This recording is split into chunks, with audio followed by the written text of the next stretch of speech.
The year is 800 CE. Imagine, if you will, the very edge of the known world. Here, the Atlantic wind howls against jagged cliffs, but as you move inland, the air softens. It carries the scent of damp earth, crushed heather, and the faint, sweet tang of peat smoke. You are standing at the threshold of a stone scriptorium, tucked deep within the emerald folds of the Irish Highlands. Inside, time does not move by the sun or the seasons, but by the slow rhythmic dance of a quill against calfskin. In this space, a single monk sits. His world is reduced to the tip of a brush and the glow of gold leaf. Outside, the Viking Age has begun to brew its storms, but here there is only the white pangur of the mind, a feline-like focus on the divine. We aren't just looking at a book. We are witnessing the birth of a masterpiece that will survive a millennium. Have you ever wondered what it feels like to hold a century in your hands, to feel the weight of silence so heavy it becomes a presence? Today, we step back 1200 years. We leave the noise of the modern world at the heavy oak door and enter a realm where every stroke of ink is a prayer and every pigment is a piece of the earth's soul. The light is fading over the peaks, casting long, somber shadows across the vellum. The sheep have fallen silent in the valley below. There is only the monk, the fire, sand, the eternal blue of the lapis lazuli. To understand the art, we must first understand the atmosphere. The Irish Highlands in 800 CE are a tapestry of extremes. It is a landscape of rugged beauty, where the mountains act as natural cathedrals. The monastery of St. Columcille's shadow isn't a place of cold stone and misery, but a sanctuary of colour. As the morning mist clings to the peaks, the scriptorium begins to breathe. It is a small, rectangular room built of dry stone masonry. The walls are thick, designed to keep out the damp Atlantic chill, yet the windows are narrow slits, positioned to catch the precise trajectory of the northern sun. The air inside is a complex perfume. There is the base note of the peat fire, an earthy, smoky aroma that lingers in the wool of the monk's habits. Overlaid on this is the sharp, acidic scent of iron gall ink, a recipe of oak apples and copperas that bites at the nostrils. Then there is the organic, slightly musky scent of the vellum itself, stretched sheepskin or calfskin, prepared over weeks of soaking and scraping until it is as smooth as a lover's cheek and as pale as a winter moon. The monk, Brother Aidan, adjusts his seat. His bench is hard, a reminder of his mortality, but his hands are as steady as the mountains themselves. On his desk, a slanted wooden pulpit, lie the instruments of his devotion. As Aidan dips his quill into the dark well, the world outside ceases to exist. The bleating of a stray lamb in the distance is merely a rhythmic pulse, a background hum to the monumental task of illuminating the word. He is not just copying a text, he is weaving a net to catch the divine. The first stroke of the day is always the hardest. The ink must be the right consistency, not so thin that it bleeds into the fibres, not so thick that it sits like mud. He exhales a slow, controlled breath that fogs slightly in the cool air and touches the quill to the vellum. The scratch is a tiny sound, but in this silence it sounds like the carving of history. The quill meets the vellum with a resistance that only a master scribe understands. It is not like paper. Vellum has a memory, a biological grain that remembers the life of the animal it once was. Aidan feels the slight tug of the surface, a microscopic pull that requires him to adjust the pressure of his fingers by the smallest fraction. The line he draws is a curve, the beginning of a complex knotwork border that will eventually frame the entire page. In Celtic art, a line is never just a line. It is a journey that returns to itself, a symbol of eternity. His mind wanders briefly to the preparation of this very sheet. It had taken weeks. The calfskin had been soaked in lime pits, scraped of every hair and sliver of flesh with a curved knife called a lunellum, then stretched on a wooden frame until it hummed like a drum. It was then rubbed with pumice stone to create a tooth for the ink. Every page in this gospel is a sacrifice, a labor of months before a single drop of color is even considered. Aidan respects the skin, he moves with it, not against it. As the sun climbs higher, the light in the scriptorium shifts from a cold grey to a warm, dusty gold.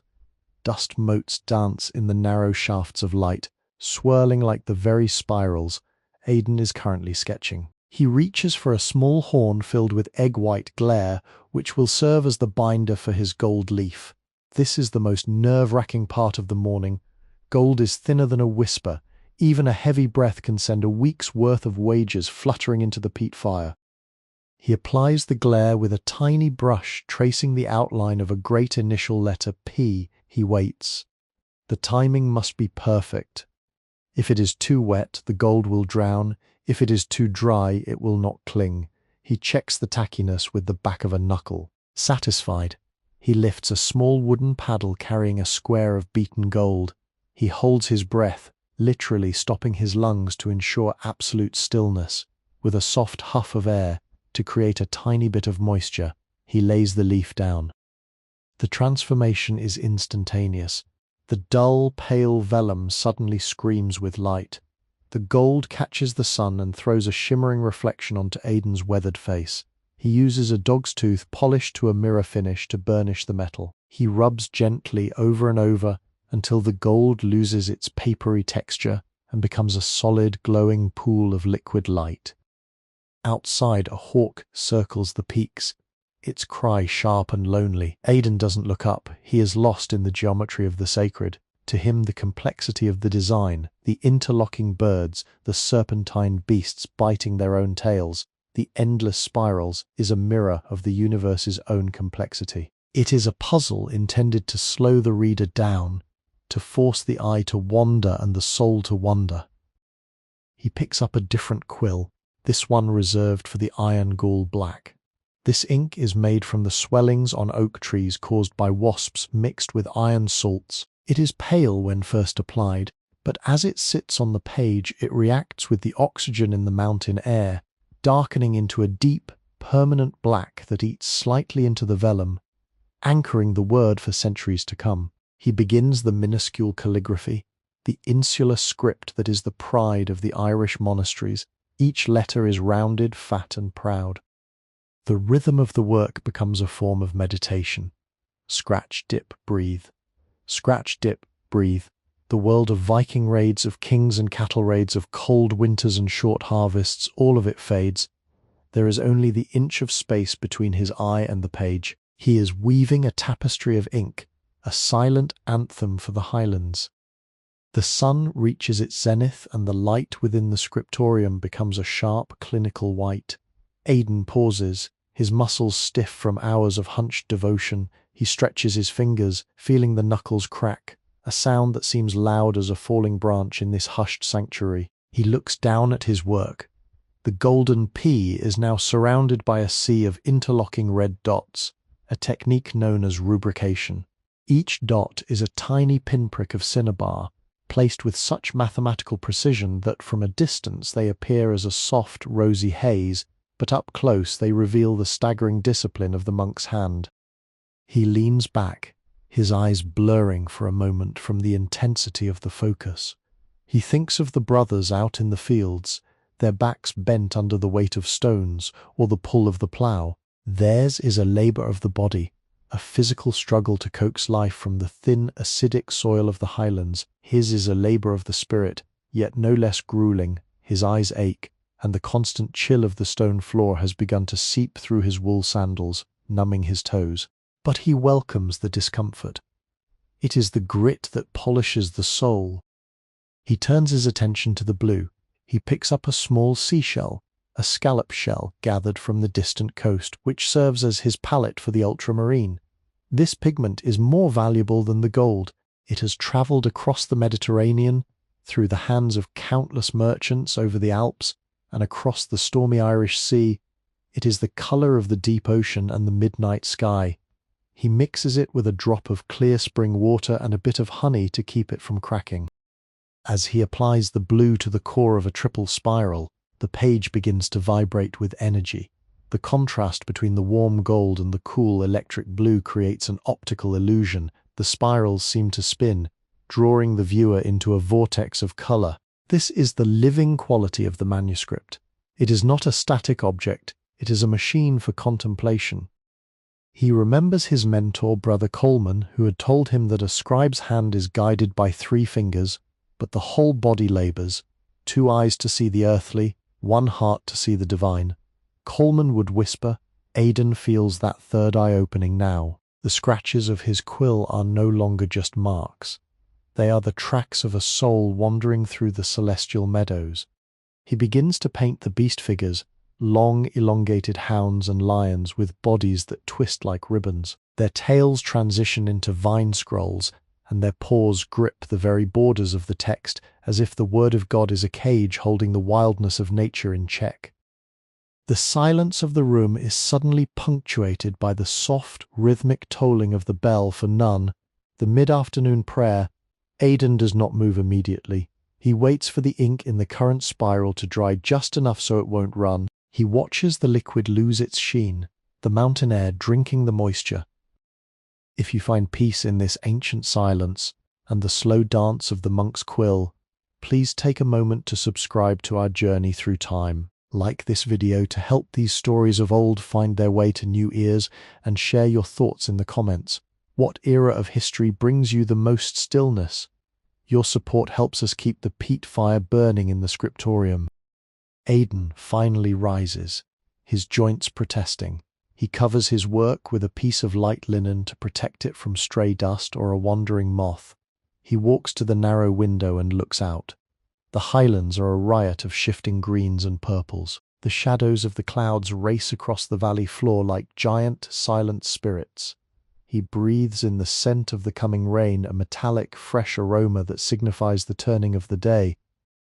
Even during his prayers in the chapel, his mind remains on the page. He sees the geometry in the way the brothers stand in the choir. He sees the gold of the altar candles reflecting in the abbot's eyes. Everything is a pattern. Everything is a script waiting to be read. When he returns to the scriptorium an hour later, the room has cooled. The fire has burned down to glowing embers, casting a deep flickering orange light that dances on the walls. He sits again. The most difficult task of the day remains, the micrography. This is calligraphy so small it can barely be seen by the naked eye. Tucked into the loops of the larger letters, it contains the names of the scribes who came before him, a secret lineage of shadows. He sharpens his quill to a point as fine as a needle. He begins to write. The effort requires him to slow his heart rate, to become as still as the stone walls around him. The world shrinks until there is nothing but the point of the quill and the microscopic field of vellum.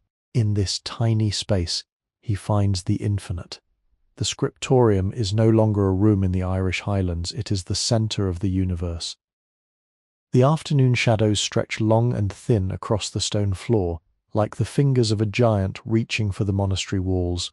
Aidan returns his focus to the Chiro page, the most ambitious undertaking of his life. The Greek letters that signify the name of Christ, XPI, are not merely written, they are exploded into a cosmic map of swirling colours and hidden creatures. He leans in so close that his eyelashes almost brush the vellum, feeling the warmth of his own breath reflecting back off the calfskin. He is working on the X, the great chi. It dominates the page, a sweeping diagonal that anchors the entire composition. Within the arms of this letter, he has planned a hidden world. He begins to sketch a tiny, almost invisible scene. 2 cats watching 2 mice who are nibbling on a circular wafer of bread. It is a playful touch, a moment of levity amidst the sacred. It reflects the monk's belief that the divine is present in the smallest, most mundane details of life, even in the mice of the granary. To paint this, he uses a brush made of only 3 hairs from a mountain squirrel's tail. Each stroke is a gamble. A single tremor would smudge the tiny whiskers of the mice, ruining a week's work. The light begins to turn a bruised purple as the sun dips behind the highest peak, the Great Skellig. This is the hour of the blue moment, when the natural world seems to hold its breath. In the scriptorium, the fading light makes the ultramarine pigments on the page glow with a strange internal fire. Aidan lights a single tallow candle placed carefully in a heavy iron holder. The flame flickers, casting a jittery light that makes the knotwork birds on the page seem to twitch and flutter. He moves his hand to a different horn, this one containing verdigris. To make this green, the monks had hung plates of copper over vats of stinging vinegar for weeks, scraping off the crust of emerald-coloured corrosion that formed. It is a temperamental pigment. If not sealed correctly, it can turn brown over decades or even eat through the vellum. But when fresh, it is the colour of the deep Atlantic shallows. He applies it to the wings of an angel tucked into the curve of the roe. The green is so vibrant it feels wet to the touch, even after it dries. As he works, the silence of the scriptorium is joined by the sound of the wind rising. It moans through the narrow window slits, carrying the distant, rhythmic boom of the sea against the base of the cliffs. Aidan feels the isolation of his home. They are a small community of men on the edge of a vast pagan world. To the east, the smoke of raided villages often stains the horizon, but here, protected by the mountains and the mists, they preserve the light of knowledge. Every letter he shapes is a bulwark against the darkness, a small victory for order in a chaotic age. He begins the interlace, the signature of the Celtic scribe. This is a pattern of ribbons that go over and under one another in a never-ending loop. There is no beginning and no end.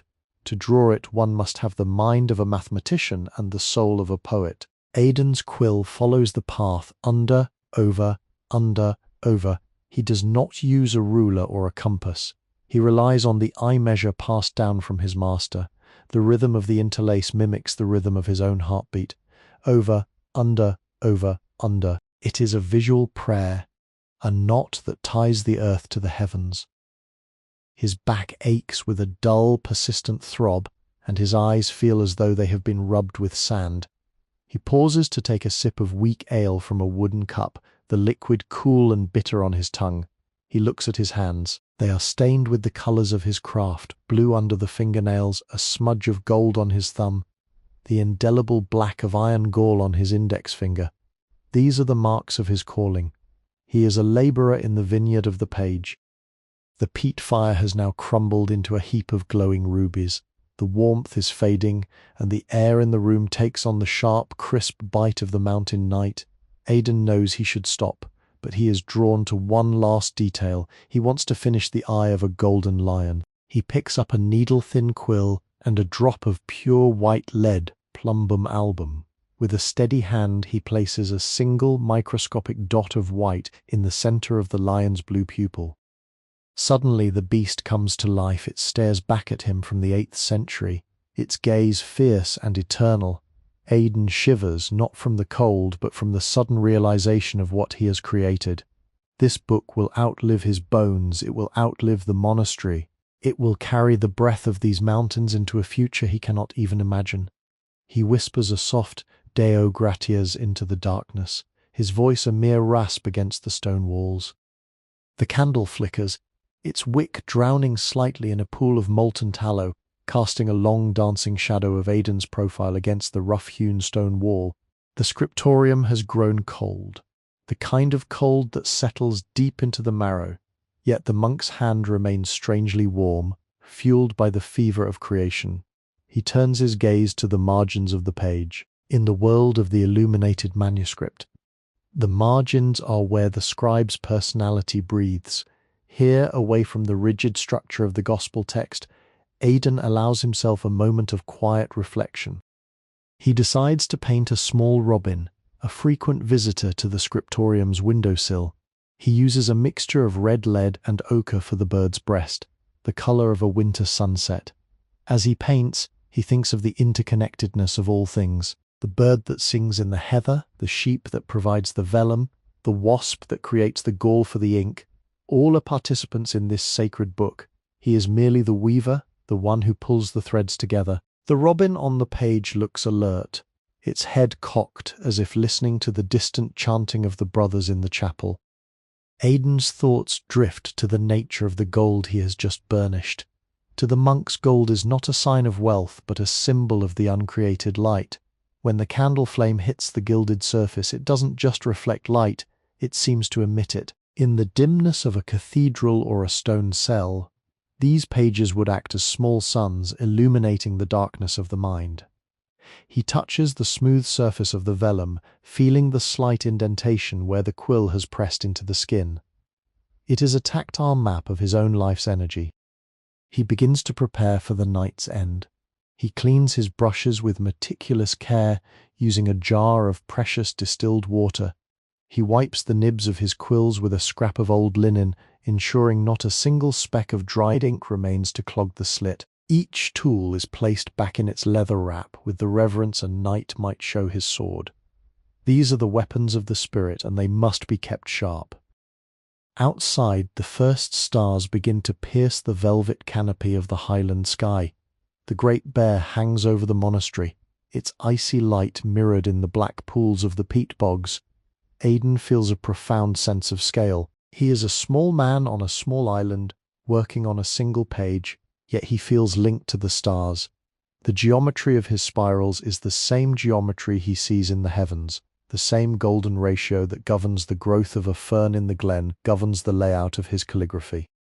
He takes a moment to look at the canon tables, the concordance of the Gospels which he finished last month. The arches are painted in a vibrant purple, a colour once reserved for Roman emperors, now repurposed for the King of Kings. The purple was made from lichens gathered from the coastal rocks, fermented in vats for weeks. It is a humble origin for such a regal hue. It reminds him that beauty is often hidden in the most neglected corners of the world, waiting for the eye of the artist to find it. As the fire dies down to a faint pulsing glow, the room grows truly dark. Aidan's work is done for today.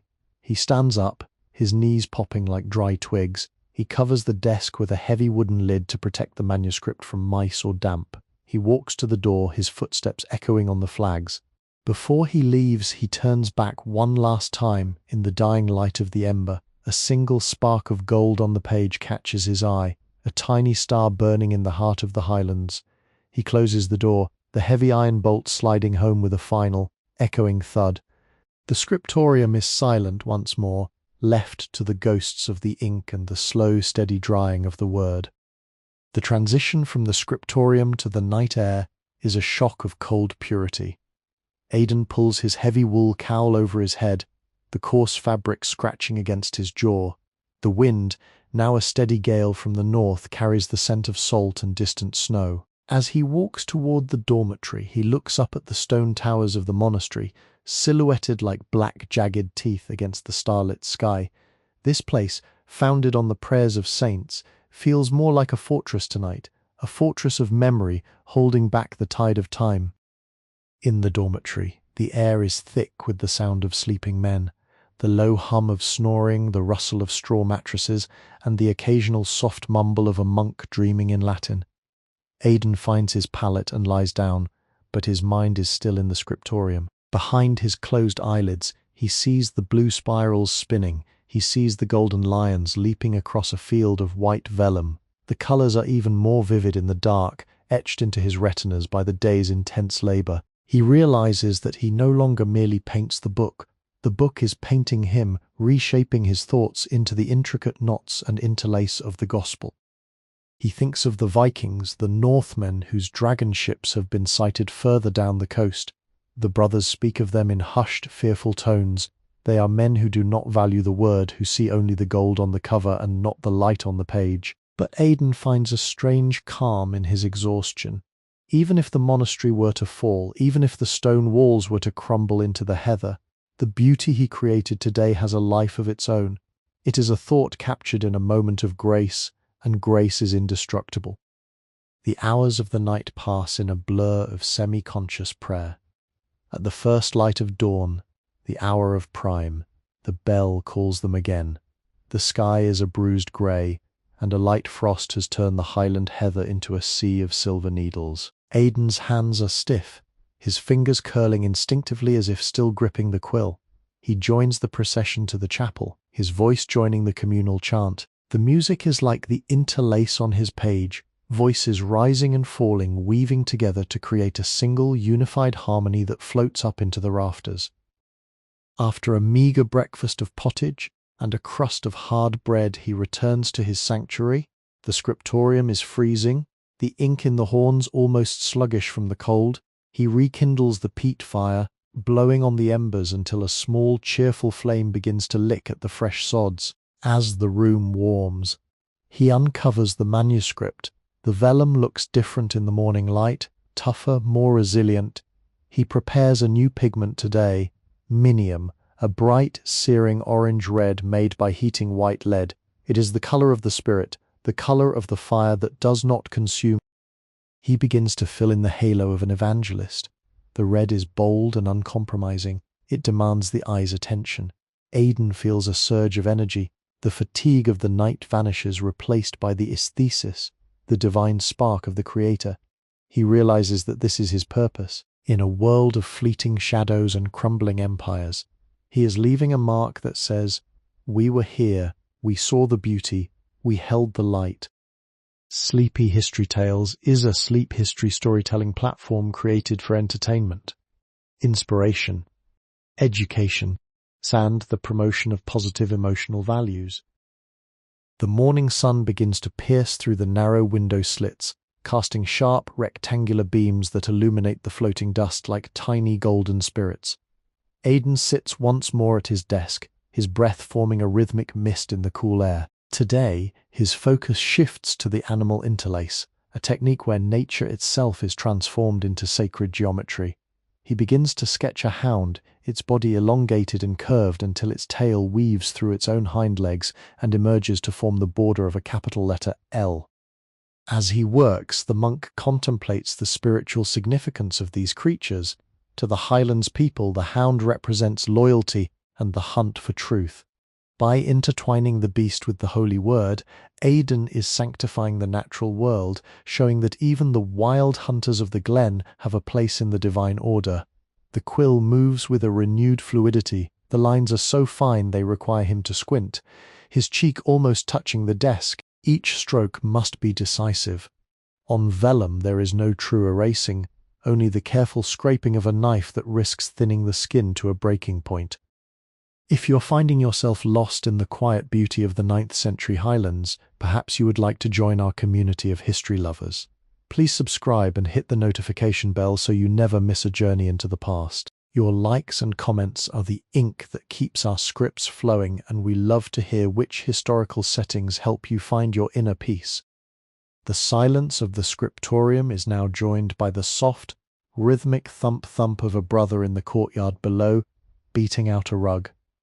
It is a domestic sound, a reminder that while Aidan touches the heavens with his brush, the monastery remains anchored in the earthly duties of survival. He dips his quill into a fresh well of iron gall ink. He is beginning the main body of the text now, the elegant insular half-uncial script. Each letter is a masterpiece of balance. Thick vertical strokes contrasted with hairline horizontals, with the characteristic wedge serifs that give the Irish script its unique sturdy character. He writes the word in principio. In the beginning, as the ink flows onto the page, Aidan feels a shiver of connection to the very start of time. He isn't just a scribe, he is a witness. The scratch of the quill is the only voice in the room, a small, persistent whisper against the vast silence of the surrounding peaks. He works for hours, the sun moving across his back, until the page is half filled with the steady pulsing march of the black ink. It is a visual representation of the rhythm of life in the monastery, predictable, disciplined, and profoundly beautiful. As the ink of in principio settles into the grain of the vellum, Aidan pauses to examine the texture of the light. The sun has moved to the western side of the monastery, casting the shadows of the high peaks across the scriptorium floor. This shifting light is a scribe's greatest challenge and his greatest ally. He picks up a small piece of rock crystal, a primitive magnifying lens, and holds it over a particularly dense section of knotwork. Through the crystal, the lines expand, revealing the tiny imperfections that make the work human, yet perfect in their devotion. He decides it is time to add the white work. This involves using a pigment made from crushed eggshells or lead white to add tiny highlights to the dark blue and deep red sections. These white dots and lines are like the stars in the Highland sky. They provide depth and a sense of three-dimensionality. With a brush consisting of a single hair, he places a dot of white on the curve of a spiral. Immediately, the spiral seems to lift off the page, spinning in a phantom motion that plays tricks on the eye.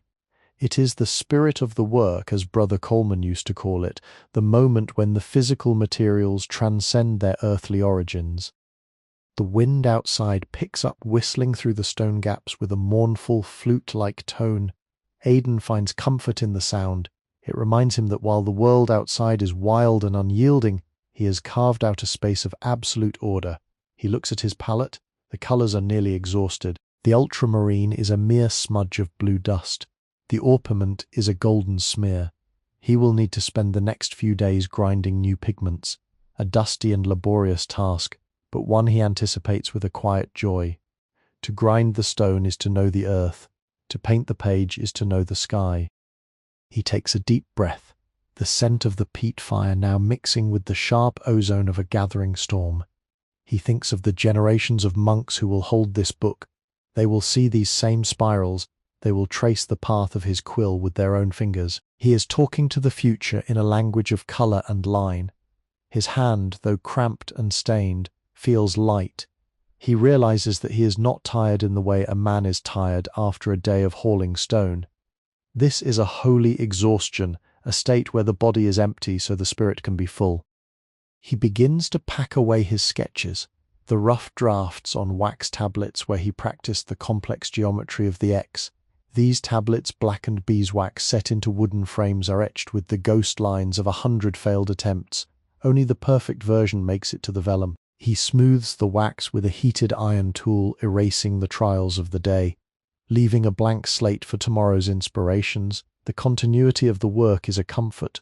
Tomorrow the sun will rise over the same peaks, and he will sit at the same desk, chasing the divine with a goose feather.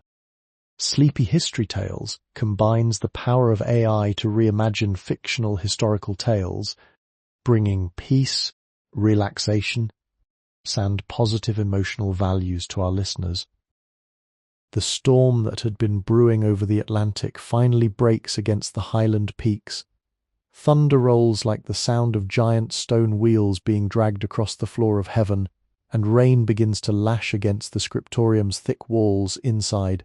The atmosphere changes instantly. The air becomes heavy and damp, and the light turns a deep, moody indigo.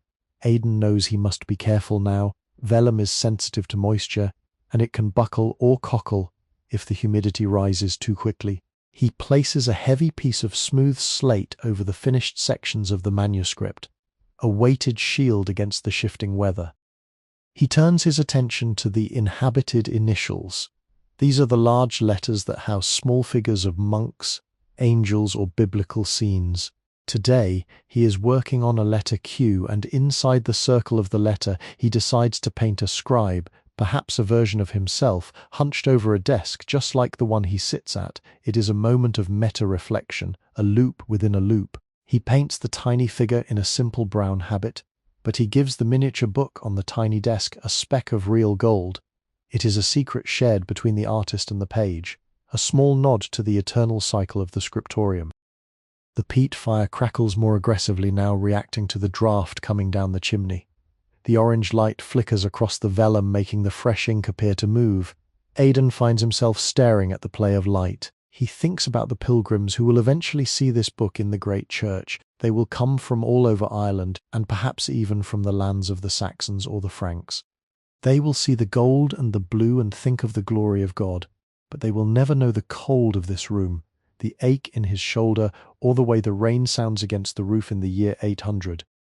He picks up a fine-pointed knife to trim the nib of his quill.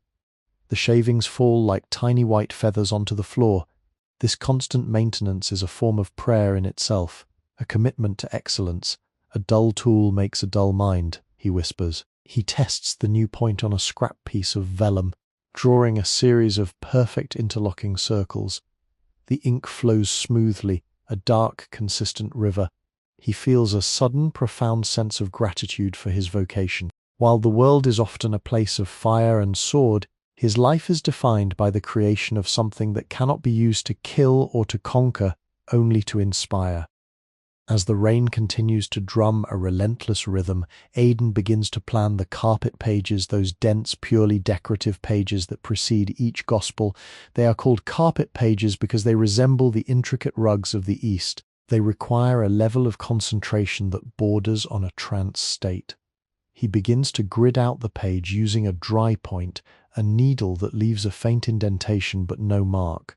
This invisible skeleton will guide his hand through thousands of intersecting lines. It is the hidden structure of beauty, the skeleton of the soul.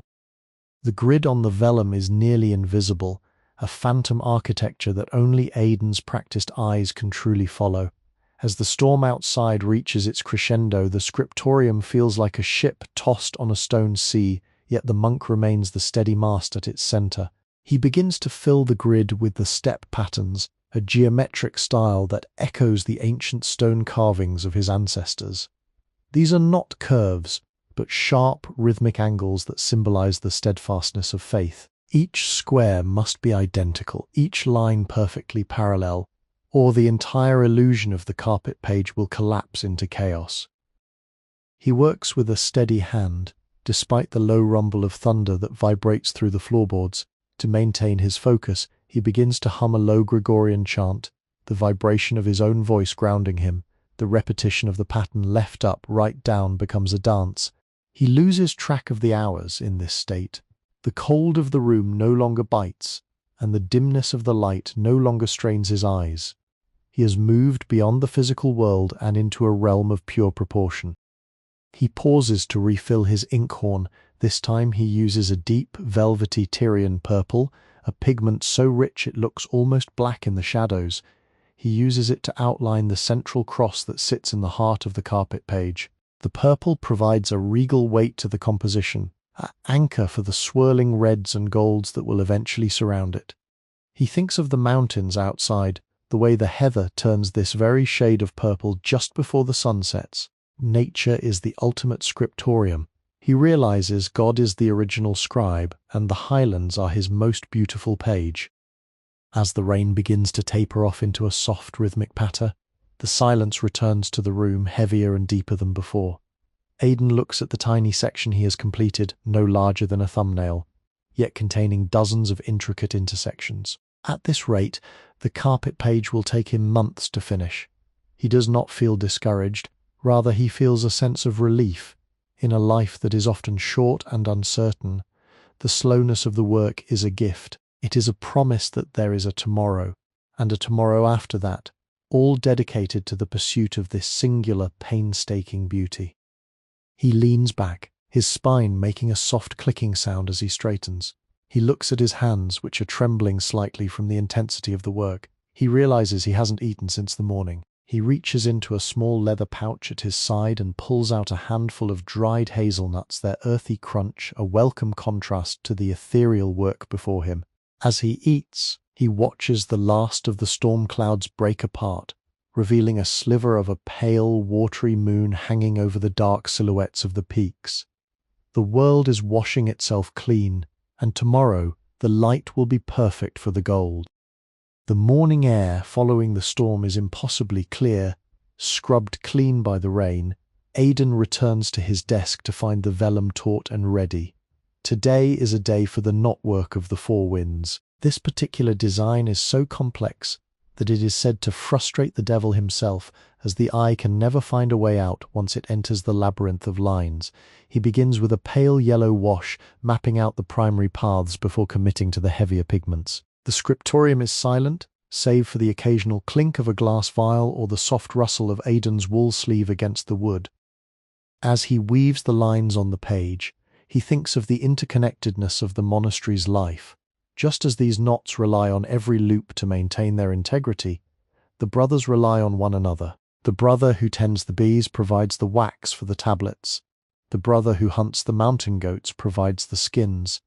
The brother who gathers the sea wrack provides the base for the dyes. Aidan is merely the hand that brings their collective labour to life. He feels the weight of this responsibility. If he fails, their hard work in the wind and rain is for naught. If the rhythmic scratch of the quill and the ancient peace of the Irish Highlands are bringing you comfort, we invite you to become a part of our journey. please subscribe to Sleepy History Tales and leave a comment below. What historical period helps you unwind the most? Your support allows us to continue weaving these tales of serenity and historical wonder for listeners around the world. He begins to apply the orpiment yellow, a pigment that smells faintly of garlic and earth. It is a dangerous color to work with, for it contains arsenic, but its brilliance is unmatched. It captures the morning light and holds it, glowing even when Aidan moves into the shadow of the desk. He uses a brush so fine it seems made of nothing but a whisper. With each stroke, the knotwork begins to tighten, the overlapping ribbons creating a sense of depth that makes the flat vellum feel like a carved ivory box. The afternoon sun warms the stone walls, and for a brief moment the scriptorium feels like a golden chamber. Aidan watches as the ink dries, the liquid sheen turning into a velvet mat. He realizes that he is not just documenting the Gospels, he is creating a physical manifestation of his own breath and time. Every second he spends here is captured in the drying pigment. When a reader in 1,000 years looks at this page, they will be looking at a moment of Aidan's life, frozen in gold and blue. He smiles to himself, a small weary movement of the lips, and dips his quill once more. The sun begins its slow descent toward the jagged horizon, casting the scriptorium into a soft amber glow. Aidan turns his attention to the symbols of the evangelists on this page. He is to depict the man, the lion, the ox, and the eagle. He starts with the eagle of St. John. Unlike the eagles that soar over the Highland crags, this eagle is a creature of the spirit. He paints its feathers not in shades of brown, but in scales of shimmering green and vibrant red, each tipped with a microscopic fleck of gold. To Aidan, the eagle represents the soul's ability to soar into the highest heavens of contemplation. As he works on the eagle's eye, he thinks of the clarity of vision required for his craft. Sometimes after hours of staring at the vellum, the world outside begins to look like a manuscript. He sees the interlacing branches of the rowan trees as Celtic knots. He sees the white foam of the mountain streams as the delicate white work on a capital letter. The boundaries between art and life are dissolving. He is no longer a man painting a book. He is a part of the book's own unfolding story. The scriptorium is not just a room, it is a laboratory of the soul where the physical is transmuted into the eternal. He reaches for a small jar of kermes, a red dye made from the dried bodies of insects gathered from Mediterranean oaks. It is a deep crimson hue, the color of a beating heart. He uses it to fill in the robes of the central figure on the page. The pigment is thick and luscious. Flowing from his brush with a satisfying weight, he feels the life within the color. This red has traveled across oceans to find its home here, on a mountain in Ireland under his hand. It is a humbling thought that the world is so vast, yet so connected by the pursuit of beauty. The fire in the hearth has settled into a steady, pulsing warmth. The smell of the peat is thick and comforting, a grounded contrast to the celestial work on his desk. Aidan pauses to rub his neck, feeling the tension of the day's focus. He looks out the narrow window. The sky is a tapestry of bruised plums and fiery oranges. The sheep are being driven back to their folds, their distant bleating a soft rhythmic lullaby. The day is ending, but the word remains. He picks up his quill one last time for the evening, adding a final, delicate scroll to the eagle's wing. He thinks of the silence of the Highlands, a silence that is not an absence of sound, but a presence of its own. It is in this silence that he hears the whispers of the past and the echoes of the future. He is a bridge between the two. As he cleans his brushes in the gathering dusk, he feels a profound sense of completion. The eagle is finished, its multicolored wings ready to carry the word across the centuries. He places the protective linen over the page with the tenderness of a father tucking in a child. The work is safe, the light is held. The night brings a different kind of clarity. Aidan stays a little longer than usual, lit only by a single oil lamp that casts a soft spherical glow around his workspace. The rest of the scriptorium is swallowed by a darkness so thick it feels like velvet. In this isolation, he begins the beast-headed initials. These are letters that terminate in the heads of fantastical creatures. wolves with tongues that turn into vines, or serpents that swallow their own tails to form the curve of an O. He is working on a D, the upright stroke of which is a long, elegant crane, its neck arched in a graceful bow. The crane is a creature of the marshes below the peaks, known for its patience. Aidan paints its beak with a sharp, clear yellow, then uses a mixture of lamp black and indigo to give its feathers a deep midnight sheen. As he paints, he considers the nature of these beasts. They represent the wild, untamed forces of the world that are brought into harmony through the structure of the gospel. Every animal, no matter how fierce or strange, becomes a servant of the text. This is the Irish way, not to banish the wild, but to invite it into the sanctuary. The oil in his lamp splutters, a tiny sound that seems to echo in the cavernous room. Aidan realizes his hand is shaking slightly, not from cold but from the sheer output of nervous energy. He sets down his brush and closes his eyes, practicing the stillness of the mountain. He breathes in the scent of the drying ink and the cooling stone. He imagines his roots going deep into the highland soil, anchoring him against the winds of time. When he opens his eyes, his hand is steady once more. He picks up the quill and adds the final hair-thin eyelashes to the crane. He thinks about the cost of this beauty. One single page of this gospel costs more than the entire monastery's yearly harvest. It is a staggering thought. The wealth of the earth, the gold, the skins, the pigments, the years of human life, all poured into a few hundred sheets of vellum. But to Aidan, it is not an extravagance, it is a necessity. In a world where life is often nasty, brutish and short, there must be something that stands against the decay. There must be a proof that humanity can create something as perfect as a snowflake or a star. The wind outside has died down to a whisper, leaving the highlands in a state of absolute crystalline quiet. Aidan can hear the soft tick of the cooling embers in the hearth. He feels a sense of immense privilege. He is the guardian of this silence. He is the one chosen to translate the unspoken into the visible. As he finally prepares to leave, he looks at the crane on the page. In the dim lamplight, the bird seems to be on the verge of flight, its golden eye catching the last of the flame. He blows out the lamp, and for a moment the golden eye lingers in his vision like a ghost before fading into the holy dark.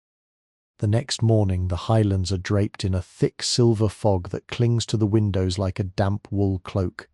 Aidan enters the scriptorium to find the air heavy and silent.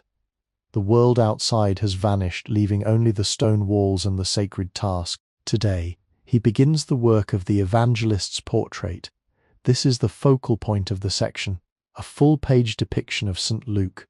Aidan has been preparing for this for weeks, sketching the proportions on his wax tablet until the geometry felt as natural as his own breath. He starts with the face in Celtic art. The face is not a realistic portrait, but a mask of the divine. He uses a pale, cream-colored pigment for the skin, then defines the features with delicate lines of terracotta. The eyes are large and almond-shaped, staring out with an intensity that seems to pierce through the vellum. As Aidan paints the pupils, he feels as if the saint is watching him, judging the sincerity of his work. "Lord, let my hand be your hand," he whispers, a mantra he has repeated since he was a novice. The robe of the saint is where Aidan truly displays his mastery of the brush. He decides to use a cameo technique, varying shades of a single color to create depth. He chooses a rich, mossy green, layered with washes of pale lime. As he applies the paint, the folds of the fabric begin to shimmer. He imagines the saint walking through the Highland glens, his robes catching the light of the Irish sun. The green is so vibrant it seems to carry the scent of the damp earth outside. The fog begins to lift and a pale, watery light filters through the window. It illuminates the desk, revealing the tiny grains of the vellum. Aidan notices a small imperfection in the skin, a tiny scar where the calf had once scratched itself against a thorn bush. Instead of trying to hide it, he decides to incorporate it into the design. He weaves a tiny golden vine around the scar, turning the animal's old wound into a garden. It is a reminder that nothing is wasted in the eyes of the Creator. Even the flaws of the world can be illuminated. As he works, the monastery bell rings for the midday meal. Aidan is not hungry. He feels sustained by the colors on his palette. The act of painting has become a form of fasting, a shedding of physical needs for the sake of the spiritual image. He watches as the green paint dries, the surface becoming as smooth as glass. He picks up a small piece of silk and gently buffs the dried pigment, giving it a soft inner glow. The portrait is beginning to breathe. He thinks of the scriptoria in distant lands, in Iona, in Lindisfarne, and far away in the Frankish kingdoms. He wonders if those scribes feel the same thrill of terror and joy when they face a blank page. Are their mountains as high? Is their blue as deep? He feels a sense of kinship with these invisible brothers. They are all soldiers in the same army of light, fighting the darkness with pens and pigments. He dips his brush into the gold one last time, adding a halo that seems to hum with a life of its own. The afternoon air grows still as the fog completely vanishes, replaced by a clarity so sharp the distant peaks seem to press against the monastery walls. Aidan turns his attention to the symbols of the air. He is painting a series of tiny birds that will inhabit the curves of the capital letters. These are not just any birds. They are the lapwings and plovers of the Irish moors. He uses a mixture of charred bone black and a hint of indigo to capture the iridescent sheen of their feathers. As he works, the only sound is the rhythmic scritch-scritch of his quill, a sound that has become the heartbeat of his existence. He thinks about the concept of horror vacui, the fear of empty spaces. In his world, a blank space on a page is an invitation to chaos. Every millimeter must be filled with order, with beauty, with the intricate dance of the divine. He fills a small gap between two sentences with a tiny coiled serpent, its scales painted in alternating dots of red and gold to the modern eye. It might seem cluttered, but to Aidan it is a fortress. By filling the page, he is leaving no room for the darkness to enter. The light begins to golden as it passes through the thick glass of a small imported vial on his desk, casting a spectrum of colours across the vellum. Aidan pauses to watch the rainbow dance over his calligraphy. It reminds him that even the light itself is composed of many parts, just like his pigments and his prayers. He picks up a heavy polished stone, a burnisher, and begins to rub a section of gold leaf he applied earlier. Under the pressure of the stone, the gold transforms from a dull yellow matte into a mirror-like surface that reflects the entire scriptorium in miniature. As he burnishes, he reflects on the life of the animal that provided this skin. He remembers the calf, a small thing that once gamboled in the monastery's lower pastures. There is a profound solemnity in using a living creature's skin to hold the eternal word. He feels he owes it to the animal to make the work as perfect as humanly possible. This is not just art, it is a resurrection. The calf lives on in the gold and the blue, its spirit preserved in the service of the sacred. The shadows of the scriptorium's rafters begin to crawl across the floor like long, dark fingers. Aidan knows the day is drawing to a close, but he is reluctant to stop. He is currently working on a diminuendo, a stylistic choice where the letters of a word gradually decrease in size until they merge with the standard text. It requires a level of control over the ink flow that is exhausting. He holds his breath with every letter, his entire body becoming a rigid statue, save for the 3 fingers holding the quill. He thinks of the monks who will follow him, those who will sit at this very desk 100 years from now. Will they recognize his hand? Will they see the small robin he tucked into the margin of page 42? He feels a strange sense of companionship with these future scribes. They are all part of a long, unbroken chain of light bearers. He dips his quill one last time, finishing the word Amen in a script so small it looks like a row of marching ants. The ink is black, deep and permanent.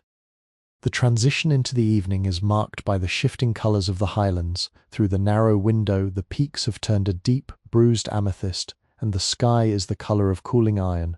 Inside the scriptorium, Aidan begins the process of the final glazing. He uses a very thin, transparent wash of yellow ochre over certain sections of the gold leaf. This doesn't dull the shine, rather it gives the metal a sense of age and depth, as if the light were shining from deep within the vellum itself. As he works, Aidan thinks about the nature of time. In the monastery, time is measured by the bells, matins, lauds, prime, terce, sext, none, vespers and compline. But here at the desk, time is measured by the drying of a line or the grinding of a stone.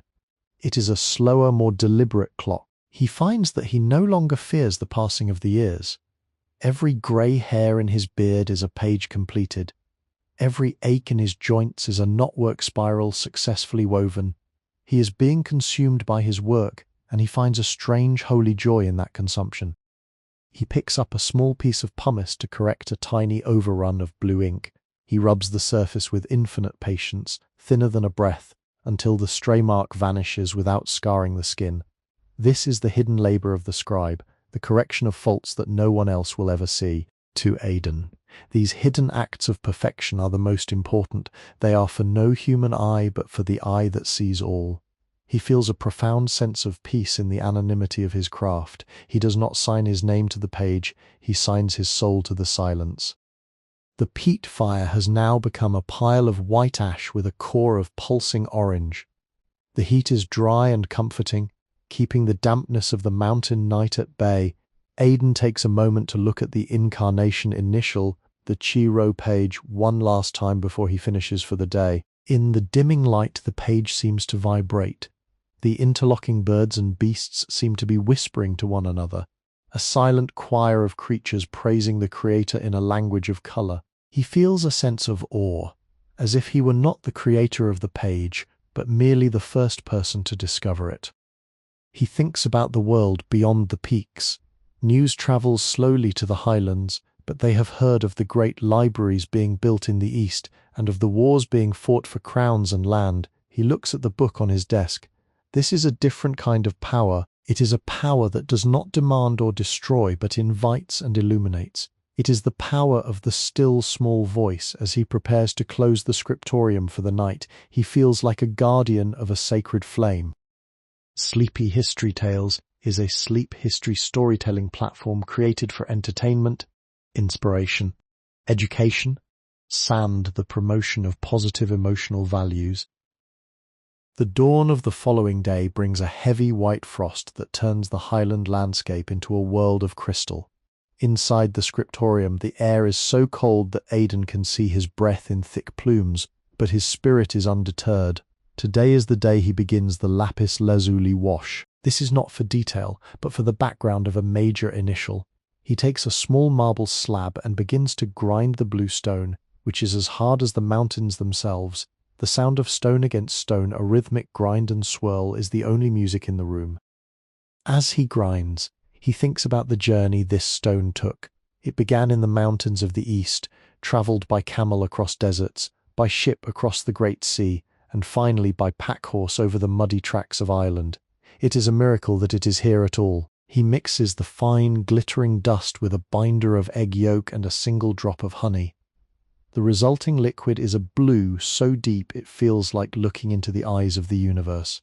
When he applies it to the vellum, the page seems to open up, creating a window into an infinite sky. He reflects on the discipline of his order.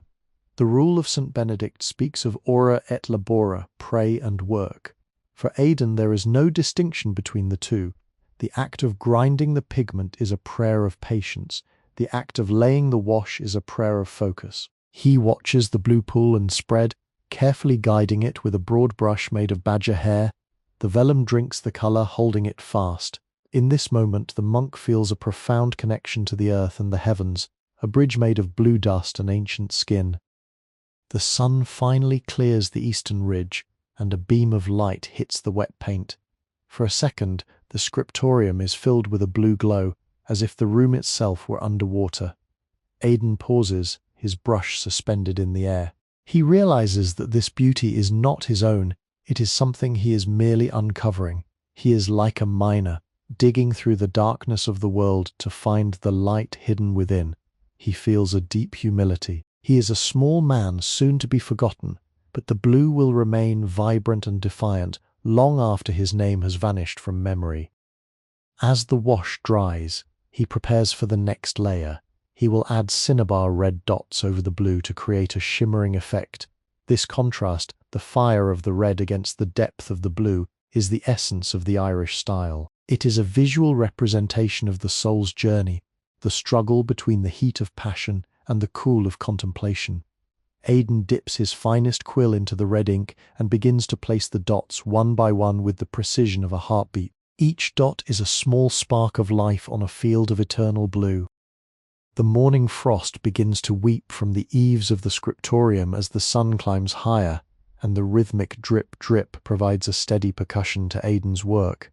Today he is focused on the zoomorphic transformation, the moment where a letter ceases to be a symbol and becomes a living thing. He is working on a capital S, which he has reimagined as two peacocks with their necks entwined. In the Christian tradition, the peacock is a symbol of incorruptibility and the resurrection, as it was believed their flesh never decayed. He paints the eyes of the peacock feathers with a vibrant mixture of verdigris and orpiment. The green-gold shimmer is so intense that it seems to flicker when Aidan moves his head. He spends hours on the delicate transition of colours, from the deep teal of the throat to the pale iridescent emerald of the tail. Every feather is outlined in a microscopic thread of black ink, giving the birds a crystalline clarity. Aidan feels a kinship with these birds. Like them, he is a creature of the Highlands who seeks to display the hidden beauty of the world.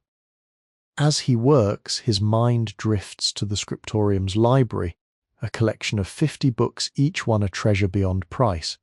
He thinks of the Book of Durrow and the Lindisfarne Gospels, works that have set the standard for his own labour.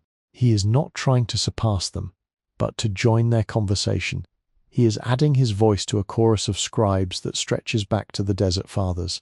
Each stroke of his brush is a response to those who came before him, a way of saying, "I have seen what you saw, and I have found it good." The silence of the room is briefly interrupted by the arrival of a young novice, Brother Kieran, who brings a fresh supply of tallow candles and a small bowl of hot broth. The boy stands in awe, staring at the page. "It looks like it's breathing, brother," Kieran whispers. Aidan looks up, his eyes bloodshot but kind. "It breathes because we give it our breath, Kieran. Every line is a heartbeat." The boy nods solemnly and leaves as quietly as a shadow, leaving Aidan alone with his peacocks once more. He turns back to the vellum. The peacock's entwined necks form a perfect figure eight, the symbol of infinity. Aidan realizes that the geometry of the page is a cage for the infinite.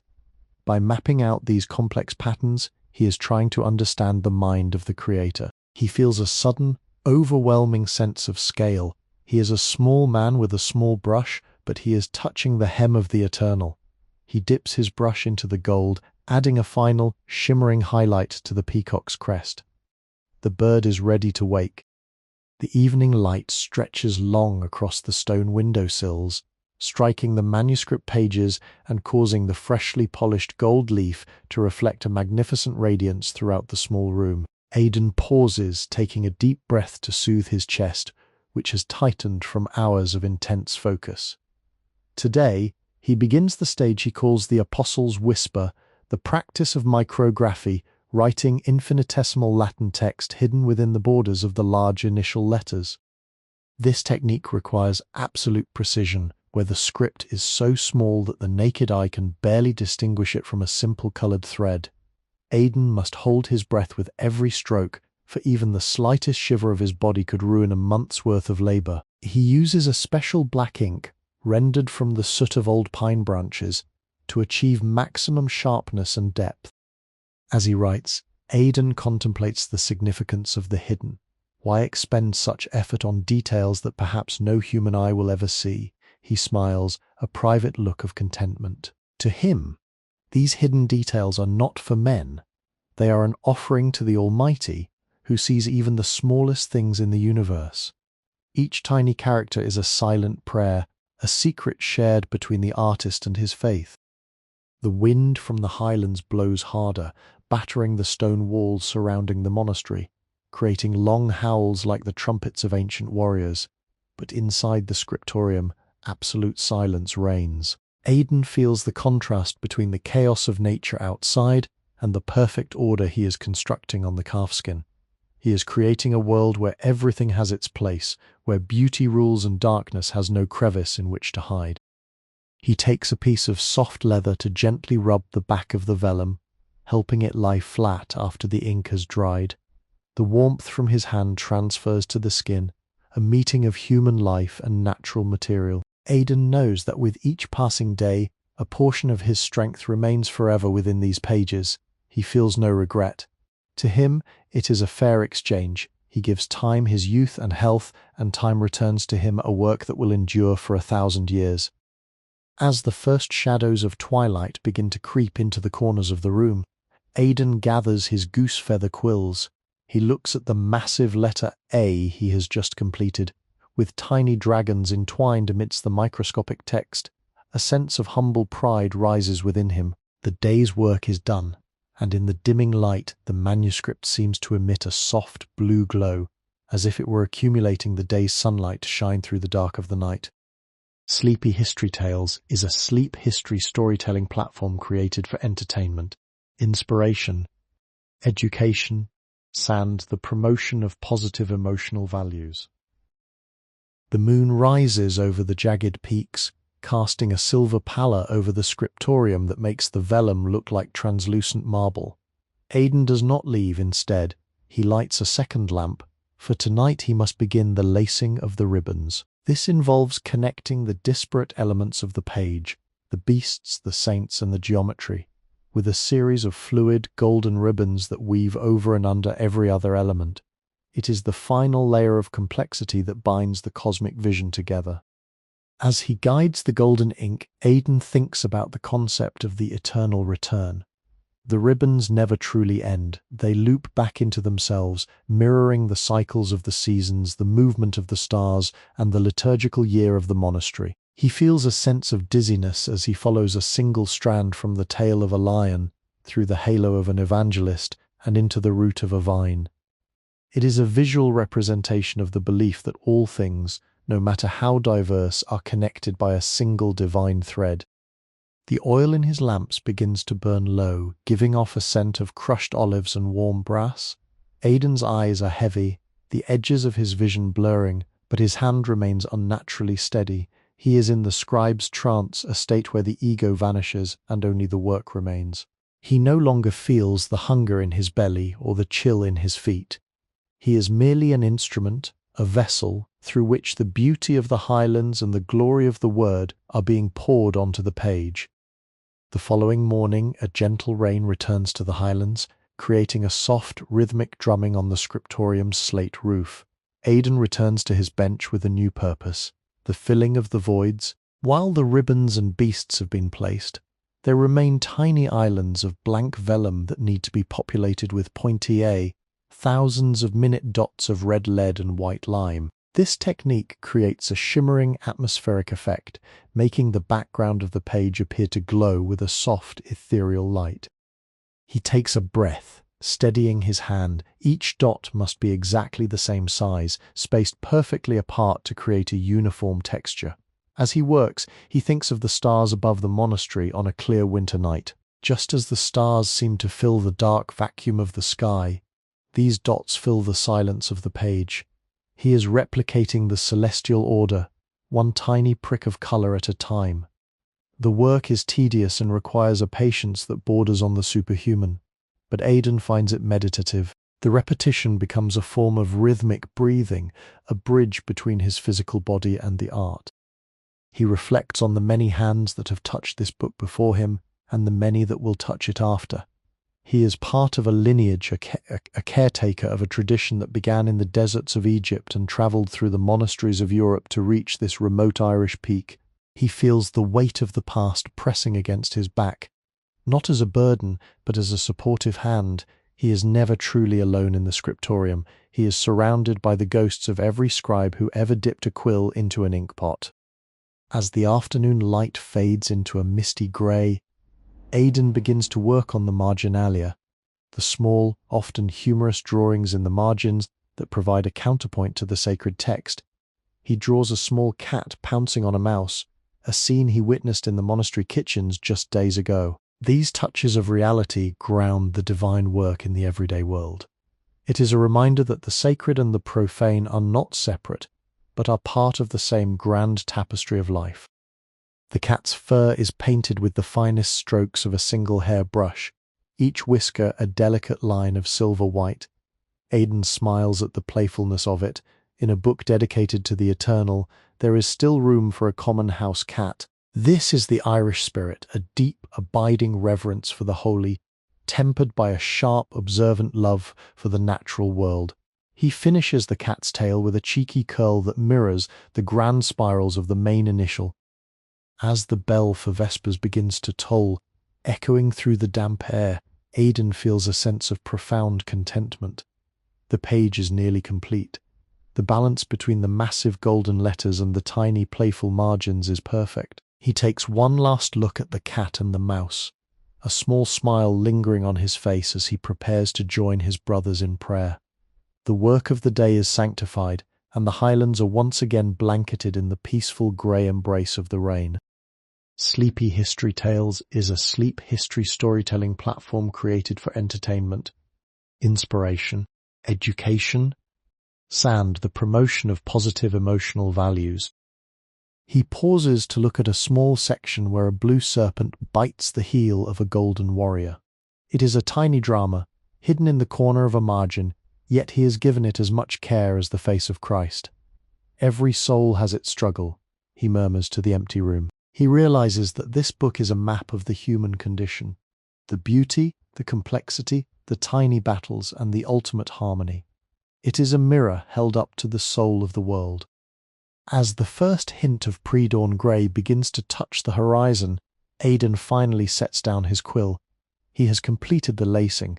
The page is now a unified whole, a shimmering web of gold, blue, and crimson that seems to pulse with its own internal rhythm. He stands up slowly, his joints protesting with sharp cracks that sound like dry twigs breaking.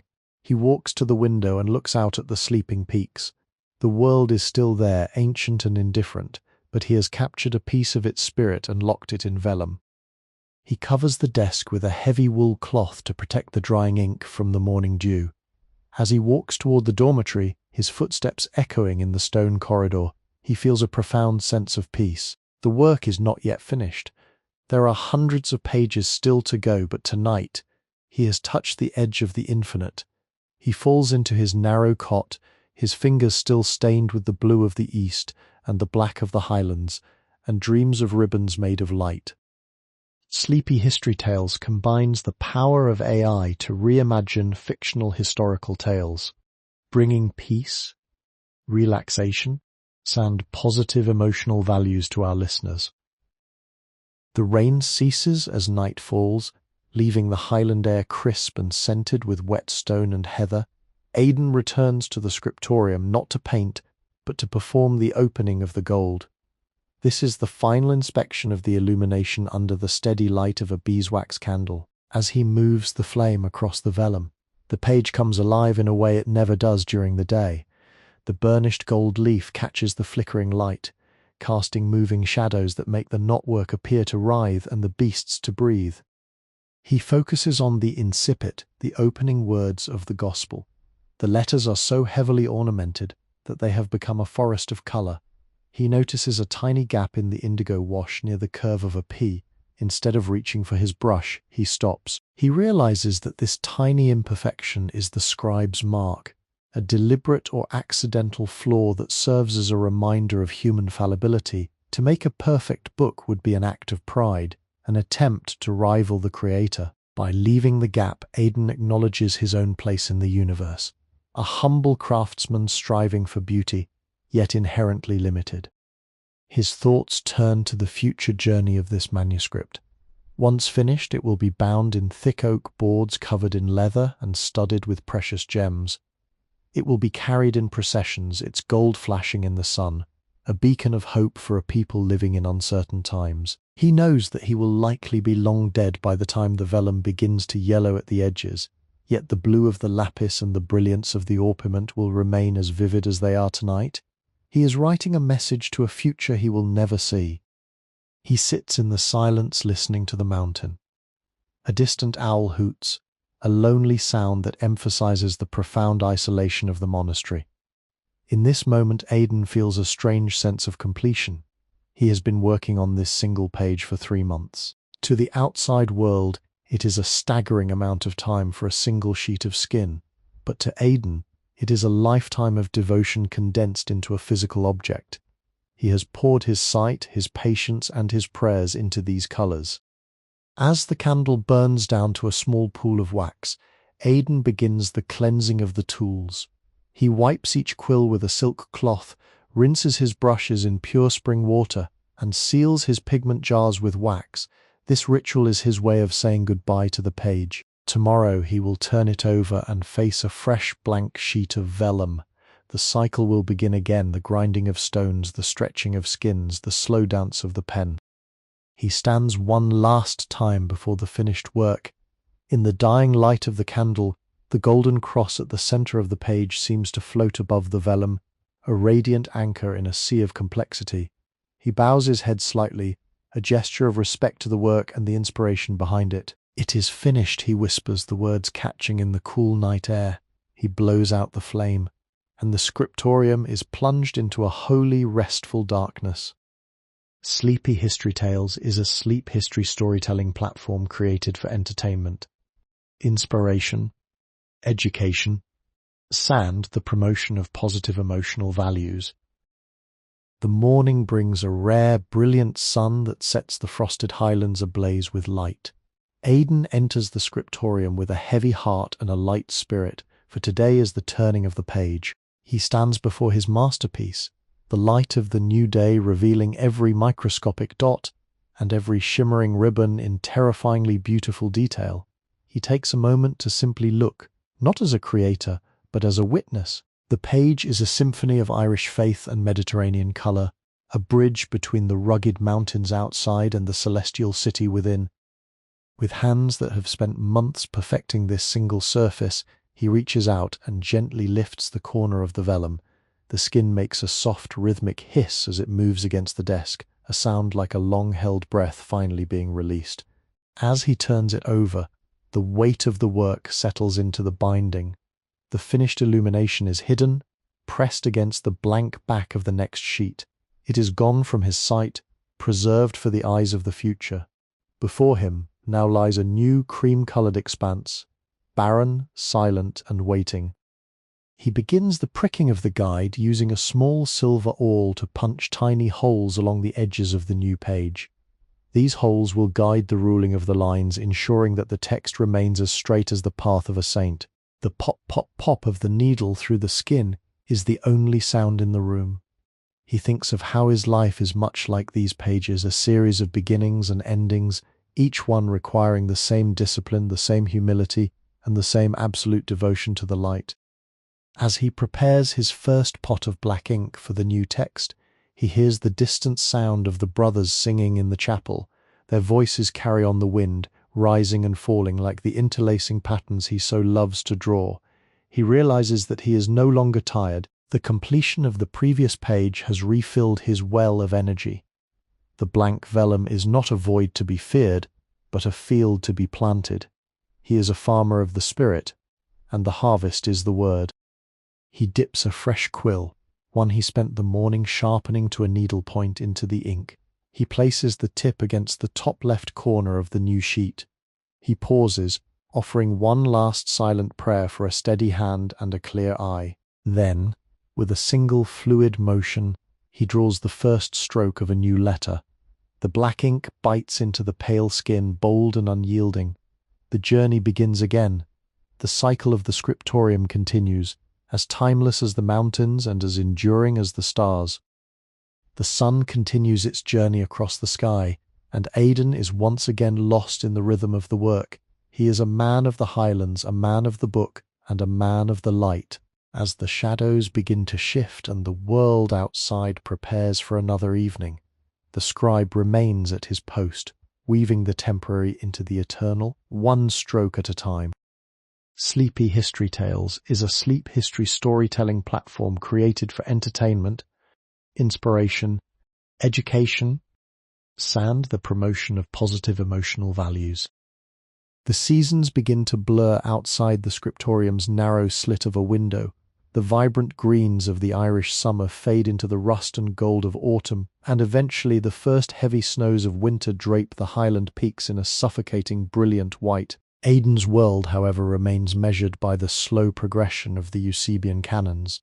These are the concordance tables, complex grids of numbers and names that allow a reader to find parallel passages across the four Gospels. They are the mathematical heart of the book, requiring a different kind of focus, one of logic and architectural symmetry. He constructs the arches for these tables using a compass made of blackened iron. The click-clack of the metal legs against the vellum is the only rhythm he follows for days. These arches are not merely functional. He populates them with Byzantine pillars, twisting columns of red and blue that seem to groan under the weight of the sacred numbers they support. As he paints the marble texture on a miniature capital, he thinks of the great churches in lands he will never visit: Rome, Constantinople, Alexandria. He is building a cathedral of ink, a sanctuary made of skin and spirit that can be held in a man's lap. The cold in the scriptorium becomes an adversary. His ink sometimes freezes in the pot, requiring him to breathe on the dark liquid to coax it back to life. His fingers grow stiff and numb, making the delicate knotwork feel like a battle against his own body. Yet there is a strange clarity in the winter. The light, reflected off the snow, is cold and blue, perfect for judging the purity of his pigments. He finds that the silence of the snow-covered mountains is even deeper than the silence of the rain. It is a quiet that demands a total emptying of the self. One evening, while working on a particularly intricate arch, Aidan notices his vision flickering. The fine lines of the grid seem to dance and merge. He realizes he has been staring at the vellum for 12 hours without rest. He sets down his quill and walks to the fire, which is now just a pile of glowing peat embers. He looks at his hands, calloused, ink-stained, and trembling slightly. He is aging alongside the book.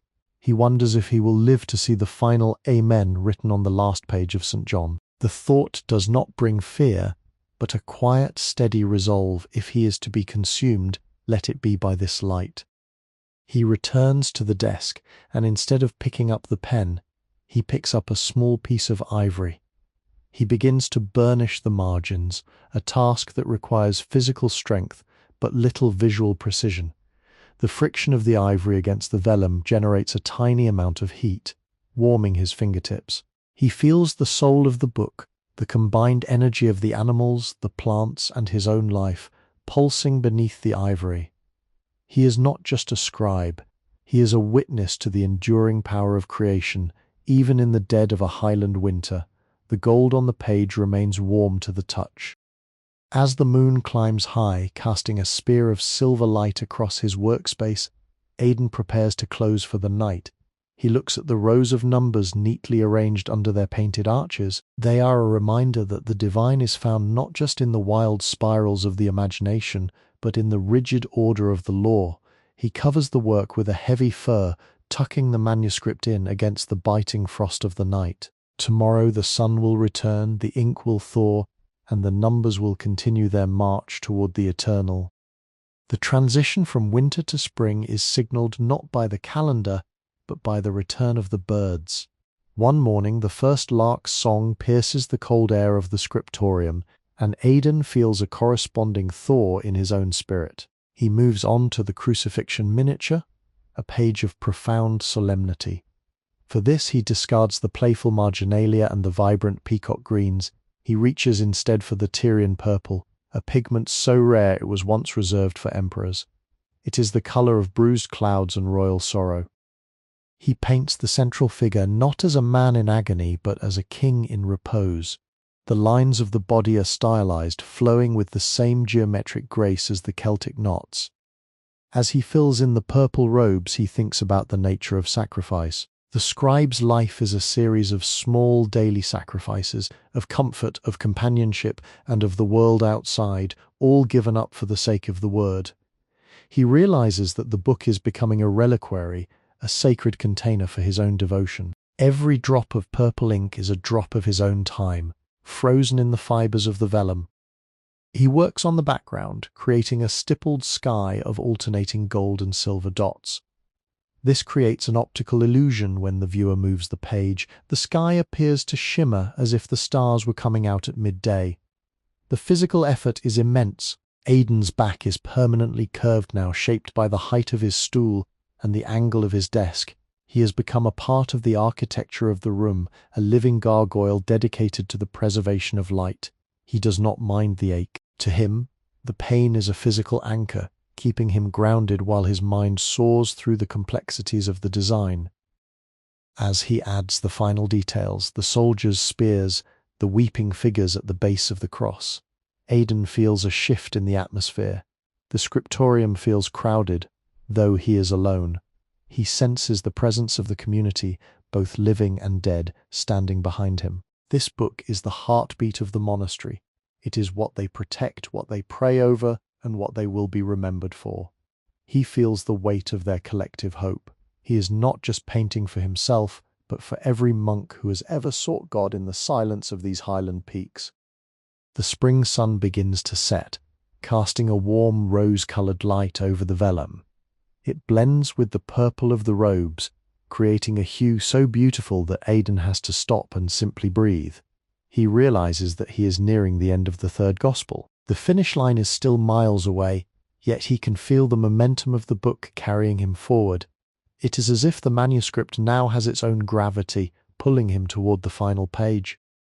He cleans his brushes with a sense of quiet reverence. Today's work was heavy, filled with the weight of the Passion, yet as he looks at the shimmering silver stars on the page, he feels a lightness of heart. The darkness of winter is gone, and the light of the new year is just beginning to take hold. He covers the vellum with a piece of fine silk, whispering a final prayer over the wet ink. The king in purple is safe for the night, watched over by the mountain and the stars. With the arrival of the full bloom of spring, the Highlands are reborn in a riot of colour that rivals Aidan's own palette. The gorse bushes are heavy with yellow blossoms that smell of coconut and honey, and the air is filled with the frantic energy of nesting birds. Aidan begins the Gospel of St. John, the most mystical and soaring of the four texts. To match the soaring spirit of the eagle, the symbol of John, Aidan decides to experiment with ghost script, a technique where the initial letters are outlined in a pale, translucent ink that only becomes visible when the light hits the page at a specific angle. He begins the famous prologue in Principio erat verbum. In the beginning was the Word. These words carry a profound weight for Aidan. To him, the Word is not just a concept, but a physical reality that he is weaving into the vellum. He uses a specialized ink made from fermented oak galls and iron filings, which bites deeply into the skin, turning a permanent velvety black as he writes. He feels the power of the language flowing through his arm. He is no longer just a scribe, he is a conduit for the eternal. He decides to dedicate an entire page to the single letter I. This is not just a stroke of ink, it is a towering pillar of knotwork, inhabited by dozens of tiny interlocked creatures that seem to be climbing toward the top of the page. At the very summit sits the eagle, its wings spread wide, its eyes made of two tiny sparks of pure, unburnished gold. The eagle's feathers are a marvel of detail, each one individual and overlapping, painted with a brush so fine it consists of only 3 hairs from a squirrel's tail. As he works, the monastery's abbot, a man of great age and wisdom named Brendan, enters the scriptorium. He stands silently behind Aidan for a long time, watching the eagle take shape. "You are capturing the breath of the mountain, Aidan," the abbot whispers. Aidan looks up, his eyes bright with a feverish intensity. "No, father," he replies softly. "The mountain is capturing me." The abbot nods, placing a weathered hand on Aidan's shoulder. He understands that this book is not just a record of faith, but a transfiguration of the man himself. The light of the afternoon sun begins to play across the new ghost script. As the shadows move, hidden words of praise appear and disappear within the margins, like secret whispers from the divine.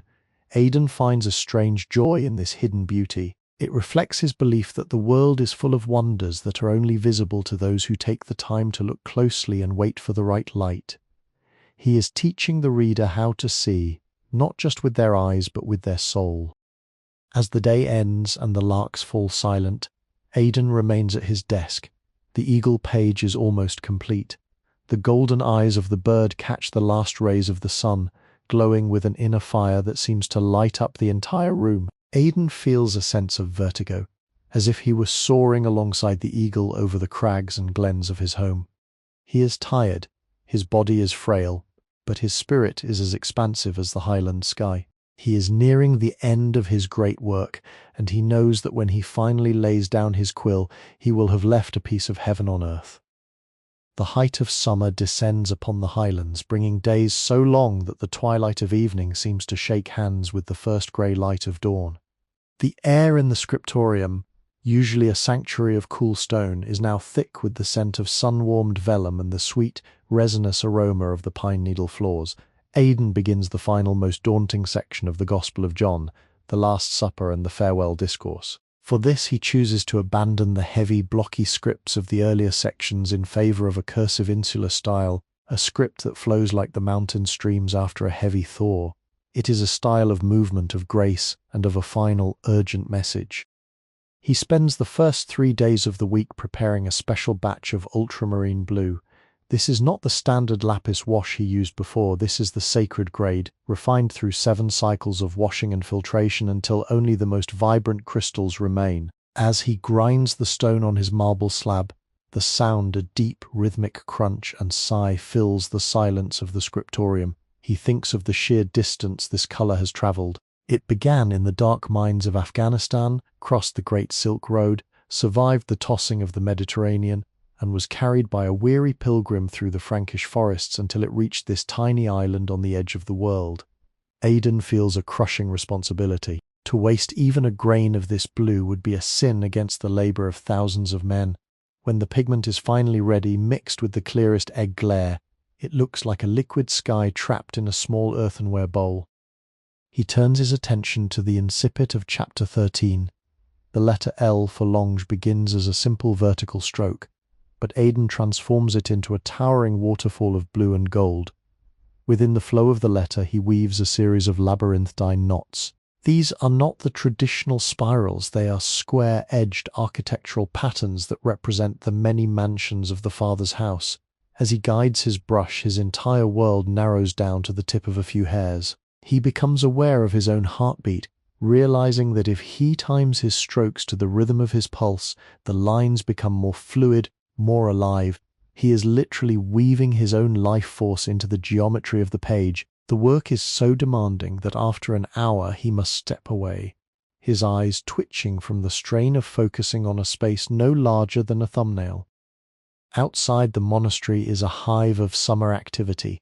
He can hear the distant shouting of the brothers as they bring in the first hay harvest, the bleating of sheep being moved to the high pastures, and the rhythmic clanging of the smith's hammer. All of this life, the sweat, the noise, the vitality of the Highland summer, feels like a distant dream to Aidan.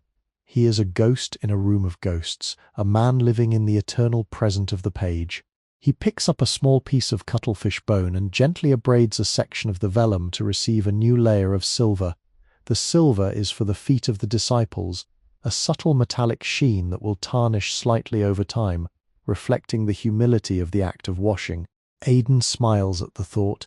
Even the materials of his craft are chosen to tell the story of the spirit's journey through the world. As the sun reaches its zenith, a beam of pure white light strikes his desk, illuminating a small patch of dust motes dancing in the air. Aidan pauses, his brush hovering above the blue bowl. He realizes that the book is now so thick that it requires a wooden cradle to support its weight. He has written over 300,000 characters and painted nearly 10,000 individual knots. His hand is permanently clawed. His eyes are clouded with cataracts that turn the world into a soft, impressionistic blur, yet his inner vision has never been sharper. He can see the entire book in his mind, a massive, shimmering architecture of color and light that stretches from the first in the beginning to the final Amen. He knows that he is reaching the end of his physical capacity. The body is failing, but the work is becoming immortal. The afternoon turns into a golden haze. Aidan begins to paint the golden vines that border the text of the discourse.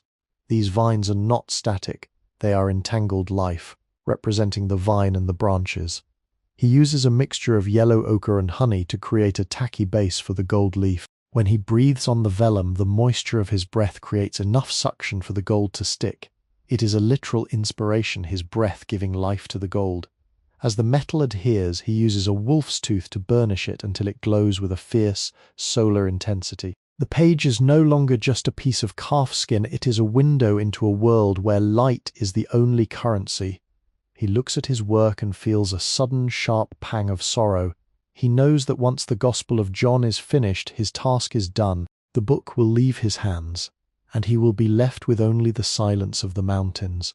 He dips his brush into the blue one last time, adding a single perfect teardrop to the margin. It is his own, and it is the saints'. The day ends with a sunset that turns the Highland peaks into jagged shards of ruby. Aidan stands at the window, his shadow stretching long and thin across the scriptorium floor. He looks at the book covered in its protective silk. He feels a profound sense of kinship with the calf that gave it skin, the miners who died for the blue, and the scribes who will follow him. They are all part of the same great work, the attempt to capture the infinite in the finite. He walks toward his cell, his footsteps slow and heavy, but his heart is light. He is a scribe of the Highlands, and he has seen the light that the darkness cannot overcome. The transition into the late summer brings a heavy, crystalline stillness to the monastery, as if the very air is waiting for the final stroke of Aidan's pen. He has reached the colophon, the concluding words where the scribe finally steps out from the shadows of the scriptorium to speak directly to the future. This is the most personal section of the manuscript, a space where the divine meets the human. Aidan prepares a final, pristine sheet of vellum, one so thin and white it is almost translucent, resembling the skin of a cloud. He knows that his time is drawing thin, his breath has become shallow, and his heart beats with the fragile rhythm of a moth's wing. He must write his own story into the margins of the sacred, ensuring that the labour of his brothers and the spirit of the Highlands are never forgotten.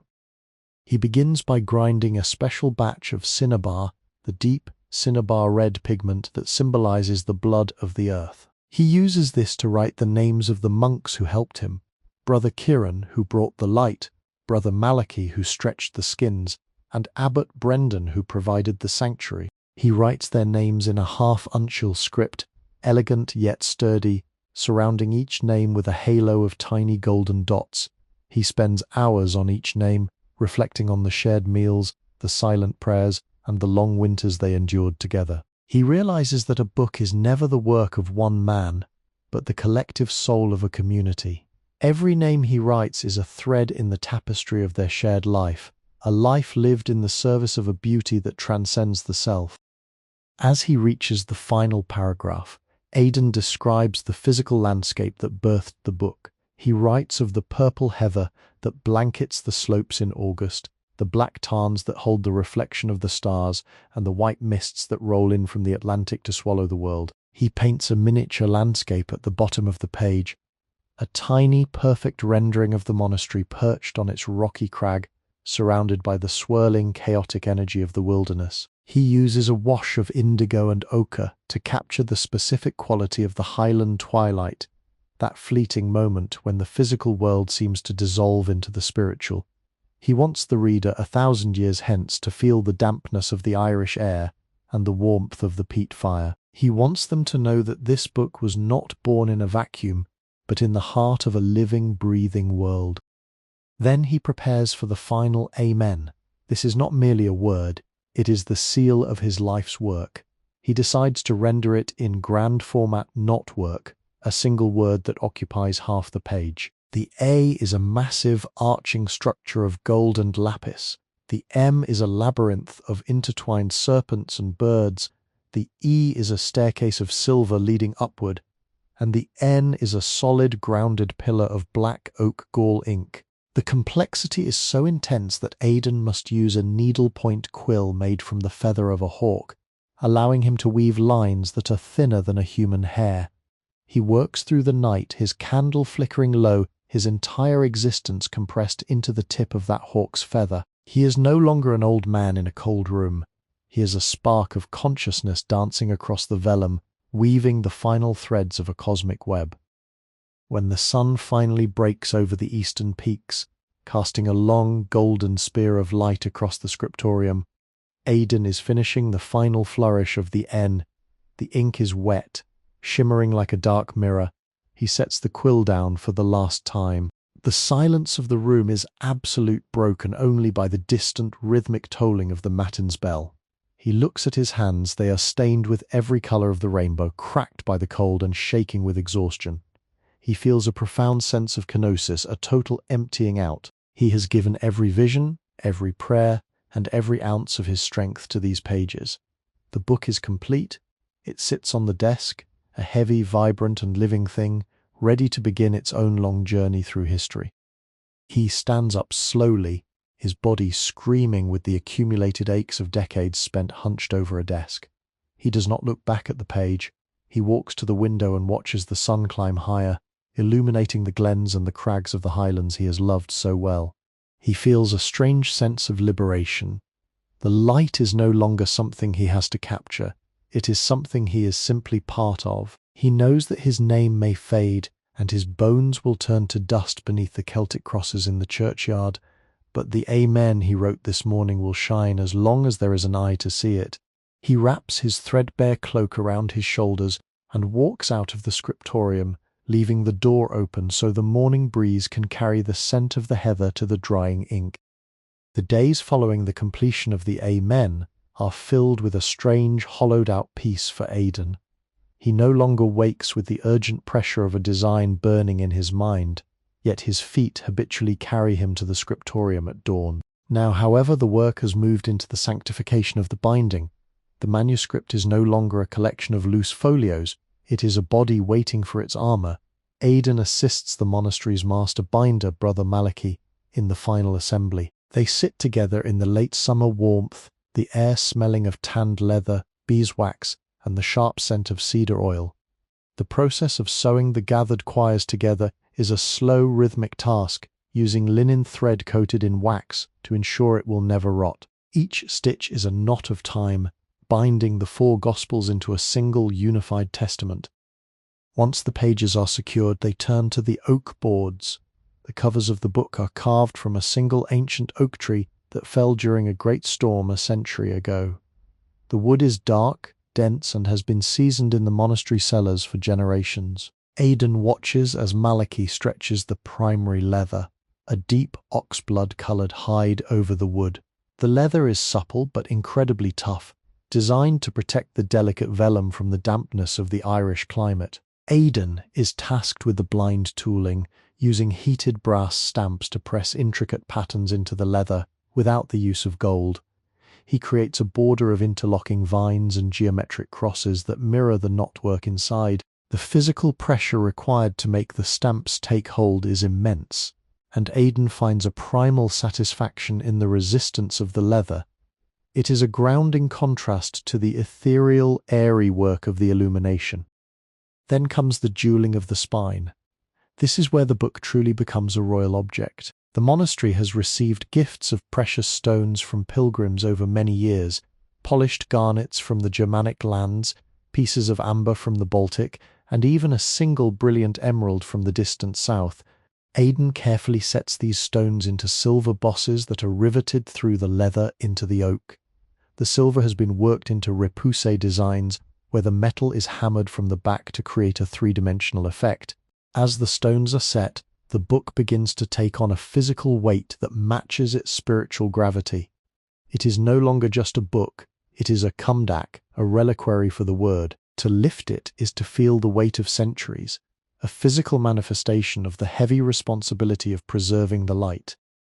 The first autumn after the book's completion brings a different kind of silence to Aidan's life.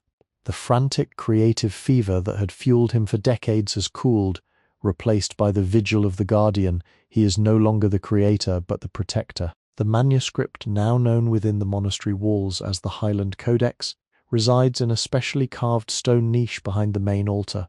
Each morning Aidan's task is to enter the cold incense-scented chapel to perform the airing of the vellum. Because the Highland air is notoriously damp, the book must be opened to different pages every day to allow the skins to breathe and to prevent the gold leaf from becoming dull under the weight of the humidity. He handles the heavy oak covers with a reverence that borders on fear, his heart leaping every time the hinges give a soft, rhythmic creak. On this particular morning, the sun is low and sharp, cutting through the narrow Romanesque windows of the chapel in long, dusty shafts of light. Aidan opens the book to the Beatus page, the beginning of the Psalms. As the light hits the lapis lazuli and the burnished gold, the chapel walls are suddenly splashed with dancing reflections of blue and yellow. It is as if the book is projecting its inner soul onto the very stones of the monastery. Aidan stands in the center of this kaleidoscope, feeling the physical warmth of the colors. He notices a small group of novices standing at the back of the nave, their faces pale and wide-eyed with awe. He beckons them forward. These are the boys who will one day take his place, who will learn to grind the malachite and temper the glare. He realizes that his final duty is not to the ink, but to the memory of the technique. He begins the oral transmission, the passing down of the secrets that were never written in the margins.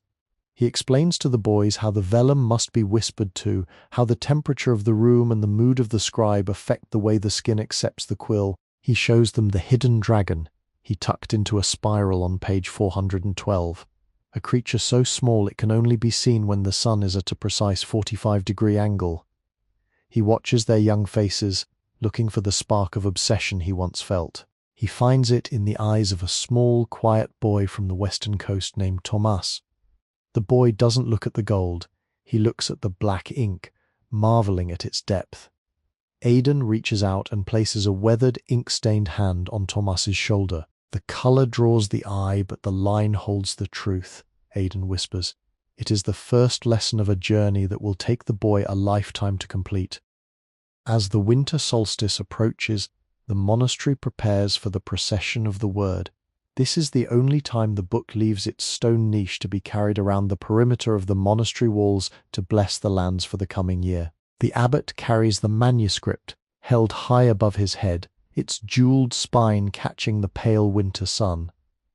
Aidan walks behind him, his pace slow and measured. The wind howls off the Atlantic, tugging at his robes and threatening to bite through his thin skin, but he feels an internal fire. He watches the people from the surrounding glens, the shepherds, the weavers, the smiths, as they kneel in the snow as the book passes. They cannot read the Latin, and they do not understand the complex theology of the spirals, but they feel the power of the beauty. To them, the book is a piece of heaven that has decided to stay on earth. It is a shield against the darkness of the coming winter. Returning to the warmth of the scriptorium after the procession, Aidan sits at his old desk.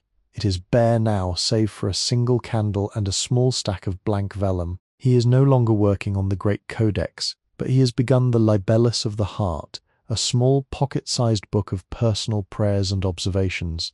His handwriting has become shaky, the lines wandering like the paths of a lost traveller, yet there is a raw, honest beauty in the script. He writes about the way the frost patterns on the window look like the knotwork of St. John, and how the call of the mountain raven sounds like the deep notes of a cathedral organ.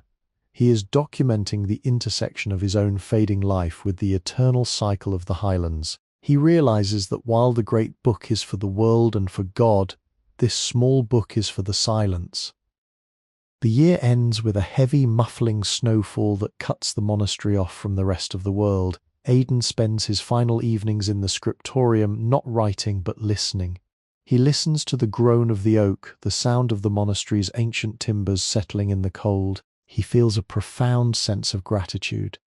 He has lived to see the work finished, the binding set, and the next generation of scribes begun. He looks at his hands, now almost translucent in the candlelight, and sees the faint stains of blue and red that will never truly wash away. They are the marks of a life well spent, a literal merging of the man and his art. As he closes his small prayer book and prepares for the final sleep of the year, he feels a peace that is as deep and unshakable as the roots of the mountain. The light is safe, the word is bound, the Highlands are at rest. As the sun begins to set on the final day of binding, the abbot enters the room carrying the corner pieces. These are 4 heavy plates of solid gold, cast in the images of the 4 evangelists, the man, the lion, the ox, and the eagle. They are meant to protect the corners of the book from wear, but they also serve as a final, glorious frame for the work. Aidan helps to hammer the golden nails that secure them. The tap, tap, tap of the hammer echoes through the quiet scriptorium. a final percussion to the long symphony of its creation. When the last nail is flush with the gold, the book is complete. It sits on the workbench, a shimmering, heavy slab of wood, leather, gold, and stone. It is a masterpiece of early medieval engineering, a fortress for the imagination. Aidan runs his ink-stained hand over the cool surface of the emerald on the front cover. He thinks about the thousands of hours, the hundreds of quill nibs, the gallons of pigment, and the sheer unyielding willpower that went into this object. He thinks of the calves that gave their skins, the birds that gave their feathers, and the mountains that gave their minerals. The book is a synthesis of the entire Highland ecosystem, transformed by human hands into something divine. He feels a sense of profound humility. He is just one man in a long chain of guardians. He knows that his name will not be on the cover, nor will his face be among the saints. He is merely the scribe, the bridge between the silence of the vellum and the music of the word. The night falls, and for the first time in 50 years the scriptorium is empty of active projects. The lamps are extinguished, and the pigments are stored away in the darkness. The finished manuscript is carried to the high altar of the chapel, where it will spend its first night under the watchful eyes of the brothers in prayer. Aidan remains behind for a moment, looking out at the silhouettes of the Highland peaks against the starlit sky. He feels the coolness of the night air on his face and the steady, quiet beat of his heart. The work is done. The light is captured. He turns his back on the empty desk and walks toward the chapel. His footsteps light and rhythmic, a man who has finished his race and found his peace in the shadows of the eternal. The depth of winter settles over the Highlands with a ferocity that turns the world into a study of monochrome whites and greys. Inside the monastery, the stone walls radiate a bone-deep chill, but Aidan finds warmth in the room of the archives. His role has shifted once more. He is now the memory keeper, tasked with cataloguing the various pigments, tools, and techniques used in the creation of the Highland Codex, so that future generations will not have to rediscover the wheels of their craft. He spends his mornings writing the Treatise of the Thousand Blues, a detailed manual on the chemistry of colour. He records how to boil the woad plant to extract its deepest indigo, how to temper the lapis with the purest honey, and how to tell when a batch of paint has been corrupted by the breath of a storm. As he writes, he realizes that the physical preservation of the book is only half the battle. The preservation of the knowledge to repair and understand it is the other. He describes the touch of the vellum, explaining that the skin of the book is a living thing that responds to the moisture in a monk's hands. He instructs his successors to only handle the sacred pages with gloves of undyed silk, and to never speak directly over the open book, lest the moisture from their breath cause the gold to swell and flake. He is creating a liturgy of care, a series of rituals designed to extend the life of the manuscript by centuries. His writing is slow, each letter a deliberate act of will, but his mind remains as sharp as the silver awl he used to prick the pages. One afternoon, the young novice Thomas enters the archives, shivering and clutching a small piece of scrap vellum. He asks Aidan about the geometry of the spirit, how the complex spirals of the Celtic knots are calculated without a ruler. Aidan mutes his own fatigue and pulls a charred stick from the hearth on a flat piece of slate. He begins to draw the triple spiral or the triskele.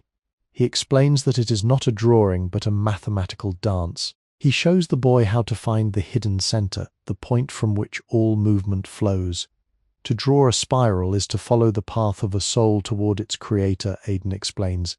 It is a journey that never truly ends, for every circle leads into the next. He watches the boy's eyes ignite with the same fire that had burned in his own breast 70 years ago, and he feels a profound sense of continuity.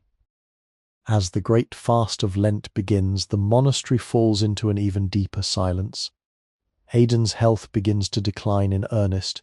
His cough is persistent, and his hands, once the steadiest in the north, now tremble like leaves in a gale. He spends more time in the chapel, sitting in the shadow of the high altar where the codex is kept. He finds himself talking to the book in the quiet hours of the night. He thanks the Lion of Mark for its courage during the long winters, and he asks the Eagle of John to carry his prayers to the heights. The book has become his most intimate companion, a mirror of his own life, and a vessel for his remaining hopes. He is no longer afraid of the end, for he has seen his own immortality reflected in the golden pages.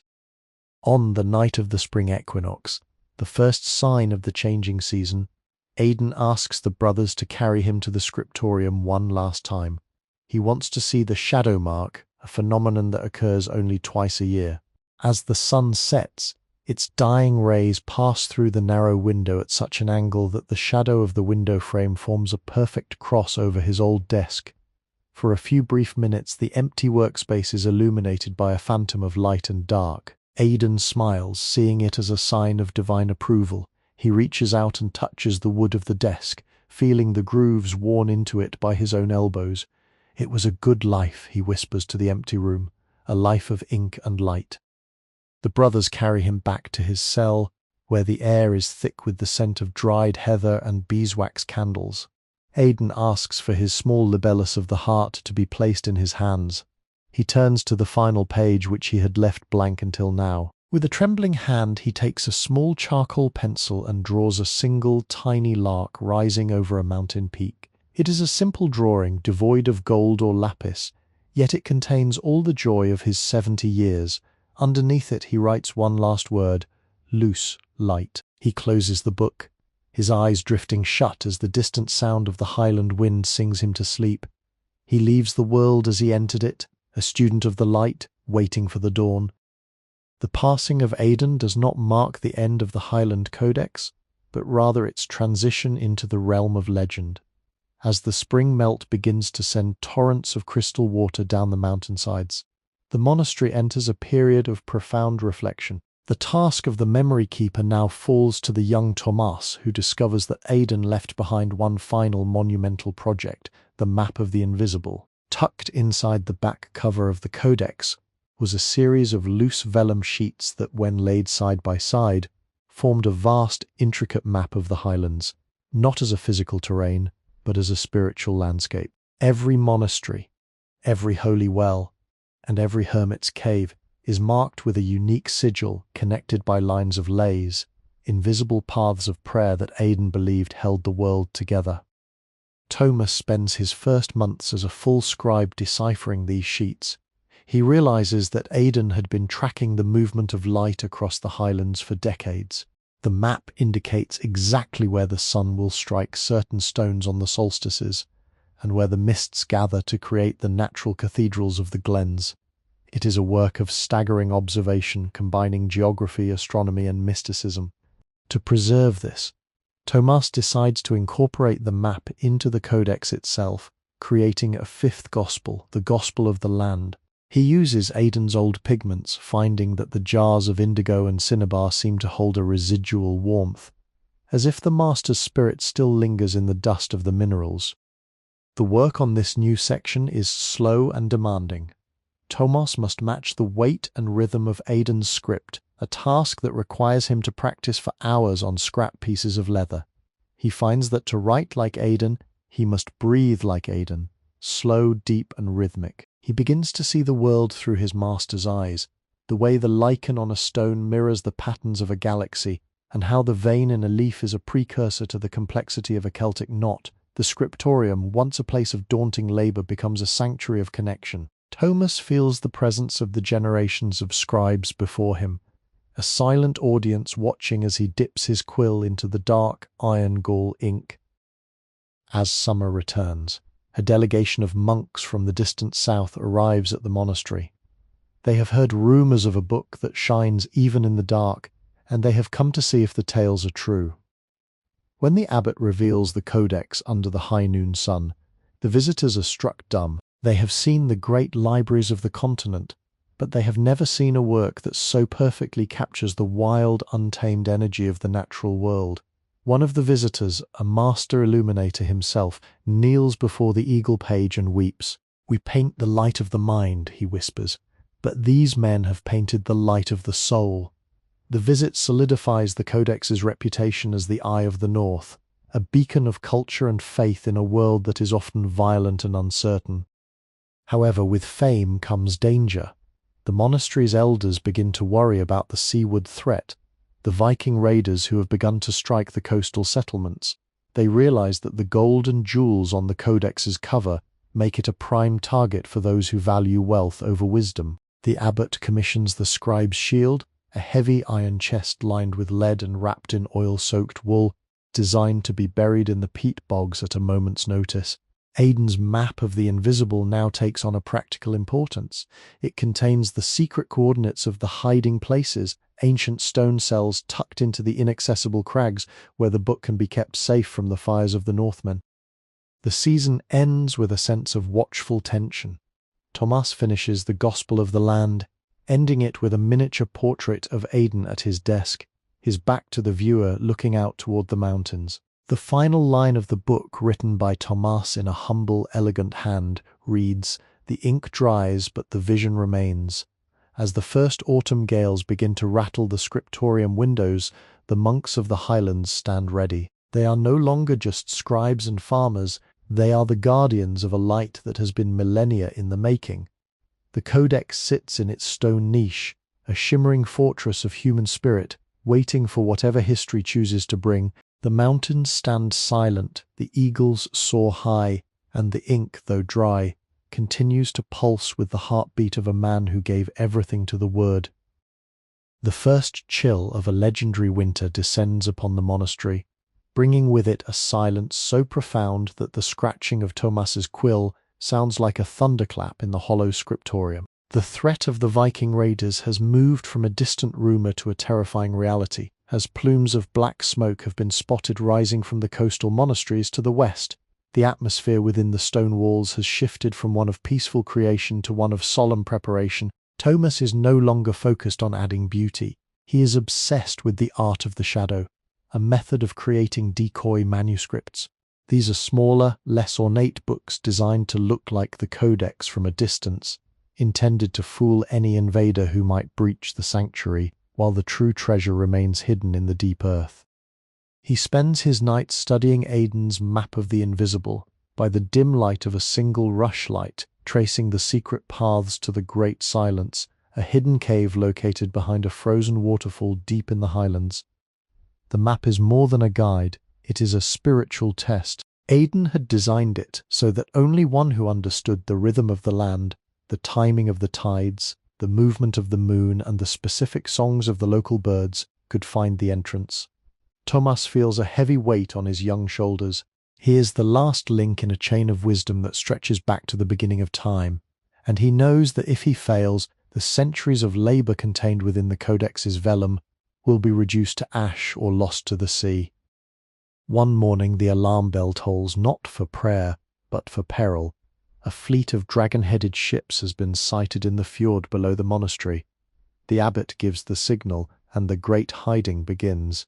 Thomas wraps the Highland Codex in its lead-lined scribe's shield, then further encases it in layers of thick salted walrus hide to repel the damp. He carries the heavy burden out into the teeth of a blinding snowstorm, following the invisible markers Aidan had placed decades ago. Every step is a struggle against the elements. The wind howls like the ghosts of ancient kings, and the snow threatens to bury him. But he keeps his eyes fixed on the compass peak, a jagged spire that aligns with the North Star. He is not just carrying a book, he is carrying the memory of his people. He reaches the frozen waterfall just as the first sounds of battle echo up from the monastery below. The ice forms a shimmering, translucent curtain, and Thomas finds the hidden laver of stone described in the map. The earth groans as a small opening appears. Inside, the air is dry and smells of ancient dust and cold stone.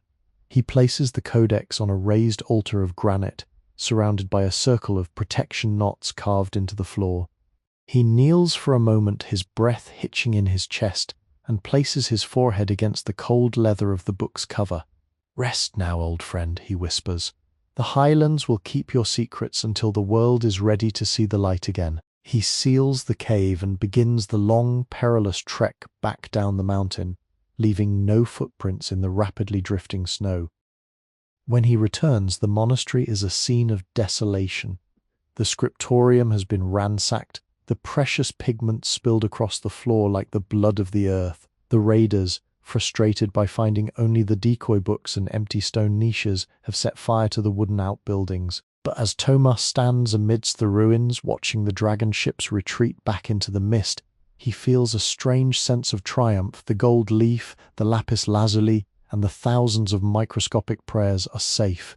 The invaders took the wood and the stone, but they could not touch the light. He finds the abbot sitting among the charred remains of the library, clutching a handful of scorched vellum. "They took the shadow, Thomas," the abbot says, his voice a rasping shadow of its former self, "but the sun remains hidden in the mountain." The reconstruction begins almost immediately, fueled by a new, grimmer determination. They do not bring the codex back from the cave. Instead, Thomas leads the remaining brothers in the ministry of the mind. They begin to recreate the book from memory, writing the texts and sketching the designs on whatever scraps of parchment they can salvage. They become living manuscripts, each monk responsible for memorizing a specific gospel or a particular set of illuminations. This is the ultimate evolution of Aidan's vision. The book is no longer just a physical object. It has become a part of the human spirit, a fire that cannot be extinguished by sword or flame. Thomas sits at a makeshift desk in the roofless scriptorium, his hands blue with cold, and begins to draw the first spiral of a new beginning. The highlands are silent, the snow continues to fall, and the light, though hidden, burns brighter than ever before. The following decade passed in a watchful stillness, a new chapter in the monastery's history that Thomas called the Age of Invisibility. Following the Viking raid, the monastery no longer boasted its golden and azure exterior. Instead, it blended into the grey stone and brown peat of the earth to avoid greedy eyes from the sea. However, deep within the cave behind the frozen waterfall, the Highland Codex remained. The cave's chill kept the vellum from rotting, and the darkness protected the precious pigments from the ravages of time. Thomas, now a man of weathered hands and hardened resolve, performed a sacred duty. Once a month he secretly climbed the peak to check the treasure, bringing fresh beeswax to seal the storage chest and dry silk cloths to wipe away invisible moisture. On one such visit, as a sliver of light from a rock crevice struck a corner of the manuscript, Thomas noticed something extraordinary. The book seemed to be alive in a way Aidan had never predicted. The golden ribbons on the folios seemed more radiant in the dark, and the lozenges and spirals appeared to shift gently when his breath touched the vellum. He realized that isolation from the outside world did not dim the book's soul. On the contrary, it accumulated a fierce spiritual energy. He began to record this phenomenon in his Libellus of the Heart, calling it the phosphorescence of faith. He believed that beauty, when created with absolute devotion, would emit its own light even in the absence of the sun. Down at the monastery, Thomas began a new project titled the Network of Silent Scribes. Instead of concentrating all art into a single massive book, he taught young monks how to copy small sections of the codex onto detached scraps of vellum, which were then sewn into the linings of their cloaks. This way, if the monastery were ever completely destroyed again, the book would not vanish. It would scatter across the highlands, hidden within the bodies of the living. Each monk became a living page, a mobile library carrying Aidan's legacy through villages and glens. Art was no longer a static object to be worshipped on a high altar. It had become a lifeblood flowing through the veins of the community. That winter, the greatest blizzard in a century blanketed the highlands, completely isolating the monastery from the world below. In the bone-chilling cold, as food supplies dwindled, the monks gathered in the only remaining heated room. Instead of succumbing to fear, Thomas began to recount every detail of the codex from memory. He described it so vividly that his brothers felt they were seeing the blue of the lapis, the red of the cinnabar, and the majesty of the eagle. In the darkness of the winter night, his words became brushstrokes, warming the hearts of the shivering men. They realized that Aidan hadn't just left a book. He had left a way of seeing the world, a lens through which all suffering could be transformed into exquisite art. When spring arrived and the last snow melted, Thomas made a bold decision. He believed the book had been in the dark for too long and needed to be bathed in the light of a new era. He and 2 trusted monks brought the iron chest back to the monastery. However, instead of placing it on the high altar as before, he placed it in a secret subterranean chamber directly beneath Aidan's old writing desk. In the ceiling of this room, he designed a system of polished bronze mirrors, arranged so that at the exact hour of the noon prayer, a single shaft of sunlight would be channeled through the crevices, shining directly onto the open page of the book. The moment the first ray of light in years touched the gold of the codex, the entire underground room burst into a riot of colour. The tiny beasts in the margins, the saints and the spirals, seemed to awaken from a long slumber. Thomas stood there, tears streaming down his wind-aged face. He understood that his mission was not just to protect an artifact, but to keep the flame of creativity forever connected to the life source of the universe. The Highland Codex was no longer just the monastery's property. It had become the soul of the Highlands, a testament that no matter how thick the darkness, beauty and truth will always find a way to shine, even through the narrowest crevice of time. The story of Aidan and his book became a legend passed down through generations, reminding us that every stroke and every word we create with love is a seed of immortality. The book remains deep in the stone or beneath layers of bronze mirrors, waiting for future generations to discover that light never disappears. It only waits for a hand patient enough to evoke it once more. The years turned into decades, and the decades into a century of quiet endurance. Thomas, the once young novice who had carried the book through the snow, had long since passed into the earth, his own bones becoming part of the Highland soil he so loved. The monastery had evolved into a silent citadel, a place where the monks no longer spoke aloud but communicated through a sophisticated system of hand signals and the rhythmic scratching of pens. The Highland Codex remained in its subterranean sanctuary, the bronze mirror system perfected by generations of monk engineers until the daily noon illumination became a celestial event that determined the rhythm of the entire community. The book was no longer just a record of the past. It had become a living clock, its colours shifting and glowing as the sun marched through the zodiac. By the turn of the new century, the scriptorium had been expanded to include the Hall of the Distant Echo. Here scribes did not create new books from scratch, but rather worked on the Great Gloss, a massive undertaking to translate the complex visual metaphors of the Codex into a language that could be understood by the changing world outside. They realized that the Latin of the Church was becoming a language of the few, while the common people spoke in the evolving dialects of the Scots and the Norse Gaels. The monks began to add tiny microscopic notes in the margins, interlinear glosses that explained the symbolism of the spirals and the theological significance of the peacock feathers. This was the birth of a new scholarship, a bridge between the mystical art of the early medieval period and the burgeoning intellectual curiosity of the coming Renaissance. The illumination of the deep became a rite of passage for the master scribes. Once every 7 years, a chosen monk was permitted to descend into the vault alone to sit with the Codex for 40 days and 40 nights. They were tasked with internalizing the geometry, memorizing the exact curvature of every knot and the specific hue of every pigment. When they emerged, their eyes often held a strange, luminous quality, as if the gold leaf had permanently stained their retinas. These monks became the living archivists, capable of reproducing any page of the manuscript from memory should the physical book ever be lost. They were the insurance policy of the spirit, ensuring that the light of Aidan's vision would remain, even if the vellum finally succumbed to the slow, patient hunger of time. However, a new challenge arose not from raiders, but from the earth itself. A series of seismic tremors, common in the Highland fault lines, began to threaten the stability of the subterranean vault. Fissures appeared in the stone floor, and the mirror system was knocked out of alignment, plunging the Codex into a prolonged darkness for the first time in 100 years. The current abbot, a man of vision named Colum, realized that the book could no longer stay in one place. He initiated the era of the Great Circuit. The Codex was removed from its vault and placed within a portable armoured shrine made of ironwood and silver. It began a perpetual journey through the Highland glens, moving from one secret cell of the Word to another, never staying in one location for more than a single moon. This movement transformed the Highlands into a giant, open-air cathedral.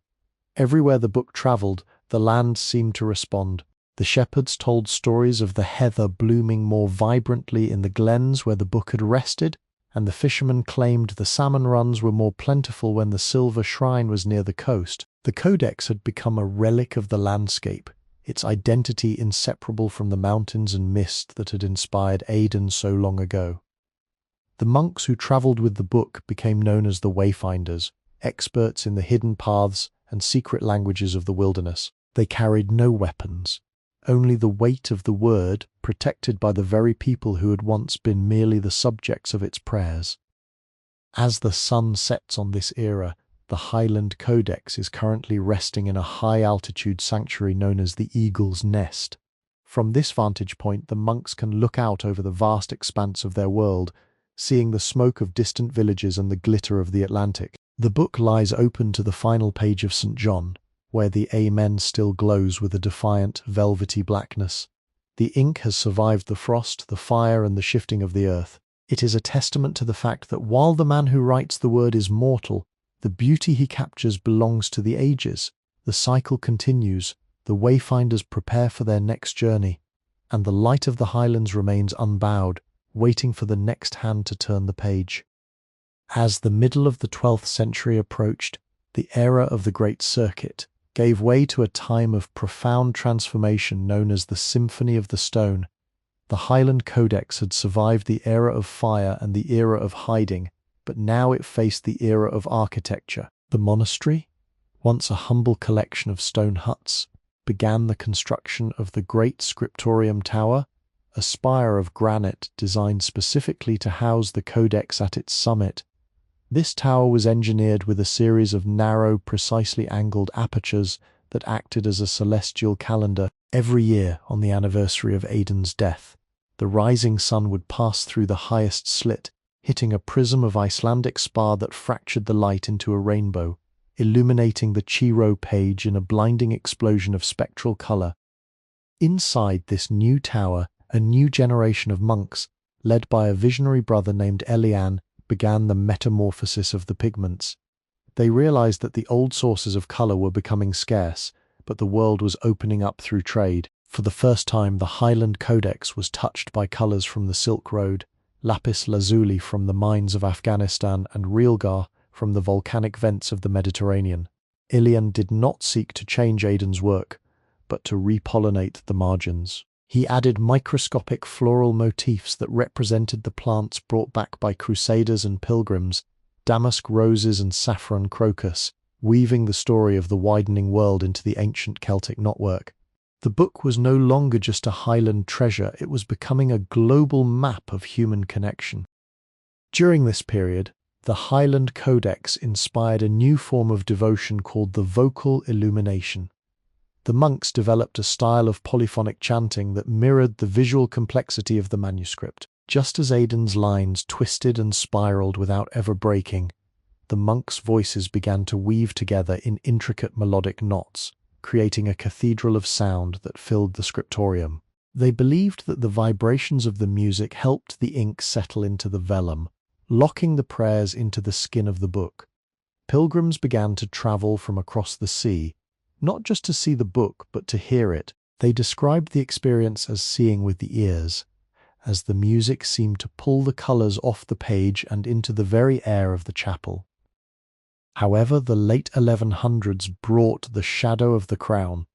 The growing power of distant kings and the centralizing authority of the church began to cast a wary eye on the independent Highland monastery and its legendary glowing book. They viewed the codex not just as a religious artifact, but as a symbol of Highland defiance, a sovereign object that owed no allegiance to any earthly throne. Rumours reached the monastery that a royal decree was being drafted to confiscate the relic for safekeeping in a southern cathedral. The monks faced a choice: surrender their soul to the state or take the codex back into the deep silence. In the dead of a moonless night, the monks performed the transfiguration of the tower. They did not flee with the book. Instead, using the secret knowledge passed down from Tomas, they activated a hidden mechanism within the great tower. The central pillar, which held the stone niche of the codex, was lowered by a system of counterweights deep into the living rock of the mountain, while a perfect stone replica was raised in its place. To the outside world, The book appeared to be exactly where it had always been, but the true light was now encased in 7 layers of granite and lead, accessible only through a labyrinthine passage known to only 3 people: the abbot, the master scribe, and the youngest novice. When the king's men finally arrived, they were presented with the Shadow Codex, a beautiful work in its own right, but one devoid of the phosphorescence of faith that made the original breathe. They carried the replica south with great fanfare, unaware that the real heart of the Highlands remained beating in the dark beneath their feet. In the subterranean silence, Brother Aidan continued his work by the light of a bioluminescent moss he had discovered in the deep caves. He began the Gospel of the Hidden Path, a new section of the manuscript that taught future generations how to maintain their inner light when the outer world was governed by shadows. The Highland Codex was safe, guarded by the mountain itself, waiting for a day when the light would be respected more than the gold that framed it. The 13th century arrived with a chilling transformation known as the Great Veiling. While the southern kings paraded the replica Shadow Codex in gilded cathedrals, the true Highland Codex lived in the subterranean scriptorium, a cathedral of stone and silence carved directly into the mountain's marrow. The monks had become the cave scribes, a secret order whose skin grew pale and whose eyes adjusted to the dim luminescence of the earth. In this subterranean sanctuary, the art of the book underwent a radical evolution. Without the direct glare of the sun, the scribes discovered refractive illumination, using ground quartz and crushed abalone shell to create paints that seemed to glow from within, fueled by the mere flickering of a tallow candle. During this period of isolation, a master scribe named Malachi the Blind, who had lost his sight but gained a haptic memory of the manuscript, introduced the tactile gloss. He began to emboss the vellum, creating raised patterns of knotwork that could be read with the fingertips. This allowed the monks to study the holy designs even when their eyes were too weary for the dark. The Amen page, the culmination of Aidan's life, was transformed into a 3-dimensional landscape of textures. The Tyrian purple felt like velvet, the gold leaf like sun-warmed stone, and the iron gall ink like cold, deep water. The book was no longer just a visual feast. It had become a physical body, a skin that breathed alongside its guardians. As the years in the dark stretched into decades, the monks began to map the heart pulse of the mountain. They noticed that the rock itself vibrated with a low, rhythmic hum, which they believed was the earth's own prayer. Malachi and his apprentices began to synchronize their writing with this pulse. The lines of the new Chronicles of the Deep began to undulate and flow in rhythm with the subterranean tides. This created a script that felt organic, almost as if the words were growing out of the vellum like roots. They were no longer just recording history, they were recording the living biology of the Highlands, merging the sacred text with the geological soul of the land. However, the seclusion of the stone was interrupted by a natural disaster. An unprecedented tectonic shift caused the underground river, the very one that powered the luminescent moss, to flood the lower chambers.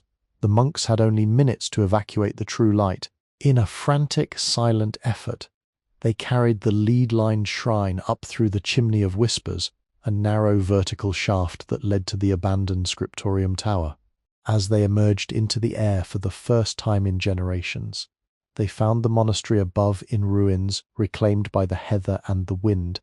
The Shadow Codex had long ago been lost to war in the south, and the world had forgotten that the original ever existed.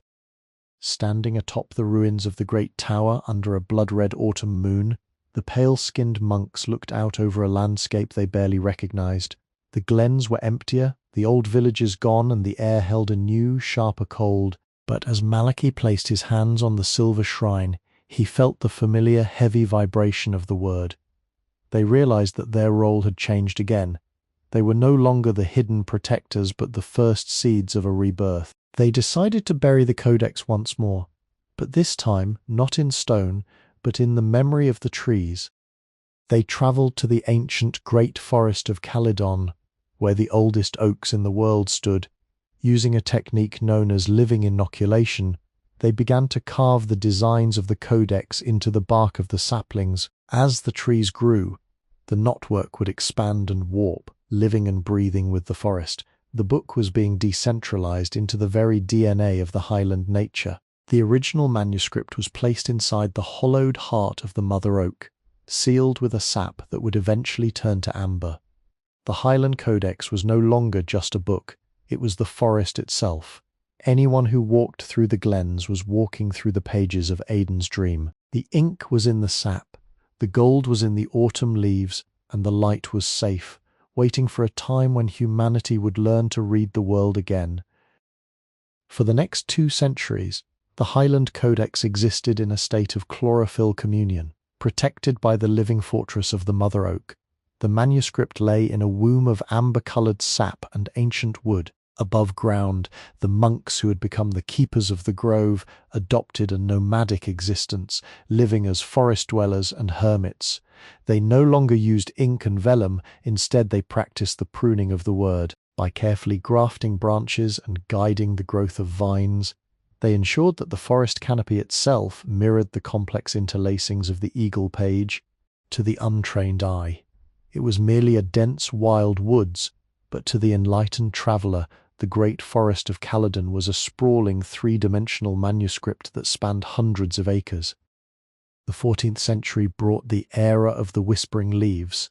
During this time, the monks discovered that the wind passing through the specially carved hollows of the inoculated trees produced a harmonic vibration. On days of heavy gales, the entire forest would hum in the key of Aidan's original chants.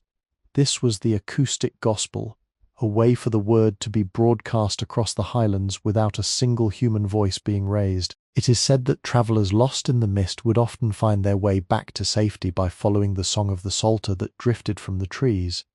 The codex was no longer a secret kept in a vault, it was an atmosphere, a constant presence that defined the very air of the north. As the 1400s arrived, bringing with them the first stirrings of the printing revolution in the distant south, the Highland Codex faced its most subtle threat, obsolescence through multiplication. News reached the forest of Gutenberg's press, a machine that could produce hundreds of books in the time it took a monk to rule a single page. The keepers realized that the unique, handcrafted soul of the Codex was at risk of being forgotten in a world soon to be flooded with uniform, mechanical text. In response, they began the final transmutation. They decided to reclaim the physical manuscript from the heart of the mother oak, not to store it, but to petrify the vision. The master scribe of that era, a man known only as the lithographer, began the painstaking process of transferring the Codex's designs onto the living stones of the highlands, the massive granite megaliths and standing stones that dotted the landscape. Using a mixture of acid extracted from bog moss and the original fermented oak gall ink, they etched the patterns so deeply into the rock that the designs became part of the stone's mineral structure. This was the lithic gospel. They weren't just writing on stone, they were making the stone speak. The Amen was carved into the highest peak of the Quilin Range, visible only when the snow filled the grooves, creating a white-on-black testament that could be seen for 50 miles. However, the great forest began to decline as the climate cooled during the Little Ice Age. The mother oak, the guardian of the original manuscript, grew frail. The monks knew that the amber seal would eventually crack. In the winter of 1439,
They extracted the original vellum, which had been perfectly preserved by the tree's resins. The pages were no longer white, they had taken on a deep golden honey hue, and the gold leaf had fused with the amber to create a texture that was both flexible and as hard as a gemstone. The book had become a fossil of faith, a biological and artistic marvel that defied the categories of man-made objects. The manuscript was then carried to the Isle of the Blessed, a tiny fog-shrouded island in the center of a hidden loch. There, they built the Chapel of the Waterlight, a structure with a glass floor that sat directly over a natural thermal spring. The warmth of the earth kept the air at a constant temperature, while the steam created a perpetual mist that acted as a natural prism. The Highland Codex was placed on a pedestal of pure rock crystal. Here, in the center of the waters, the book achieved its final form, the eternal mirror. It was no longer a tool for reading, but a source of light itself. The ink had become a mineral, the gold a star and the vellum a soul. The Highland Codex waited, suspended between water and sky, for the modern age to arrive and discover that the most advanced technology in the world had been written by an old man with a squirrel hair brush and a heart full of fire. As the 16th century dawned, the world outside the Highlands was fractured by the fires of the Reformation and the clamour of the Renaissance, yet within the Chapel of the Waterlight, the Highland Codex entered the century of the translucent word. The constant thermal steam from the spring had a peculiar effect on the amber-fused vellum. The pages became semi-transparent, allowing the designs from the reverse side to bleed through in a perfect ethereal harmony. When a monk turned a page, the shifting layers of knotwork created an optical illusion of movement. Serpents appeared to slither, and eagles seemed to beat their wings. This was the living cinematography of the spirit, a visual miracle that predated the invention of the lens by centuries. The keepers of this era, now led by a scholar monk named Somerlald, began to realize that the Codex was no longer just a religious text, but a universal cipher. Somerlald spent 40 years studying the mathematical ratios hidden within Aidan's original spirals. He discovered that the curves perfectly predicted the Fibonacci sequence and the golden ratio patterns that governed the growth of galaxies and the arrangement of seeds in a sunflower. He began to add the mathematical scholium to the very end of the manuscript, fine needle-thin diagrams drawn in silver point that mapped the relationship between the Celtic knots and the laws of planetary motion. The book was evolving from a testament of faith into a grand unified theory of the cosmos. However, the seclusion of the Waterlight was threatened by the era of the mapmakers. The kings of the south, now armed with accurate surveying tools, were determined to chart every inch of the Highlands to consolidate their power. The hidden loch and its glass-floored chapel were no longer invisible. Somerlald knew that if the Codex were discovered by the royal surveyors, it would be treated as a political trophy or a scientific oddity, stripped of its sacred context. He initiated the ritual of the fog weavers. The monks planted specific moisture-loving mosses and heat-releasing ferns around the loch, which, combined with the thermal springs, created a permanent, localized microclimate of dense, blinding fog. The island vanished from the physical maps, becoming a ghost in the geography. During this period of renewed isolation, the Codex underwent its most radical physical change. The ink, which had been slowly mineralizing for centuries, began to react with the unique mineral content of the thermal steam. The black iron gall lines started to develop a magnetic charge. The monks noticed that small iron filings, if placed near the page, would align themselves with the curves of the knotwork. They began to use this property to create compass pages, sections of the book that could literally guide a traveler through the mist by reacting to the Earth's magnetic field. The Highland Codex was no longer just reflecting the world, it was interacting with its fundamental forces. By the mid-1500s, the community of keepers had dwindled to a symbolic 12. They realized that the age of the monastery was ending, and the age of the individual seeker was beginning. Somerlald performed the dissolution of the binding. He did not destroy the book. Instead, he used a solvent made from distilled heather wine to loosen the ancient resin. The pages were separated, and each of the 12 monks was given a single master folio to carry into the world. The Amen went to the youngest, the Chi Rho to the eldest, and the celestial Jerusalem was hidden back within the mountain. The codex was sown like seed across the highlands, hidden in plain sight within the homes of crofters, the pockets of bards and the satchels of wandering healers. The manuscript was gone from the chapel, but it was everywhere in the culture. A mother's embroidery on a christening gown would mirror the border of serpents. A stonemason's mark on a new bridge would contain the geometry of the spirit. The Highland Codex had achieved its ultimate goal. It had become the invisible architecture of a people's soul. Sumald, the last abbot of the Waterlight, sat alone in the empty chapel as the fog began to lift. He held no book, for he had memorized every stroke of Aidan's brush. He closed his eyes and saw the gold, the blue, and the red burning in the darkness of his own mind. The ink was dry, the pages were scattered, but the light was finally, irrevocably free. The 17th century arrived with a period known as the diaspora of the spirit. As the 12 master folios were scattered across the highlands, the codex ceased to be a physical destination and became a series of encoded bloodlines. The families who held the pages did not see themselves as owners, but as vellum hosts.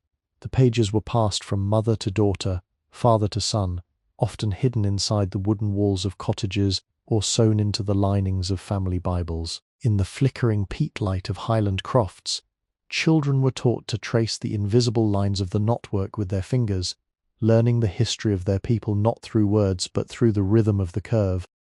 In the 1640s, during the turmoil of the civil wars, a descendant of the last keepers named Elspeth of the Glens realized that the individual folios were starting to pine for one another. She noticed that when two pages were brought within the same valley, the metallic pigments would begin to hum, a phenomenon she called the magnetic lament. Elspeth began a dangerous pilgrimage to reunite the lost leaves. She travelled through war-torn moors, disguised as a wandering herb seller, carrying the Chi Rho page in a cylinder of cured rowan wood. Her goal was not to rebuild the book, but to perform the synchronized transcription, a process where she copied each reunited page onto a new medium, the Highland tartans. This was the birth of the woven word. Elspeth translated the complex geometric ratios of Aidan's knotwork into the warp and weft of the loom. The mathematical sequences that Sumald had discovered in the 16th century were now converted into sets, the specific patterns of coloured threads that identified different clans. The lapis blue became the deep navy of the coastal dwellers, the cinnabar red became the vibrant crimson of the mountain warriors, and the ochre became the gold of the autumn valleys. When a Highlander donned his plaid, he was literally wrapping himself in the geometry of the codex. The book was no longer paper. It was wool, it was warmth, and it was identity. By the late 1600s, the Enlightenment began to cast its cold, rational light over the North. Scientific societies from Edinburgh and London heard whispers of the glowing pages and sent antiquarians to hunt them down. These men saw the folios as superstitious curiosities or crude primitive art. To protect the spiritual integrity of the work, the vellum hosts initiated the grand camouflage.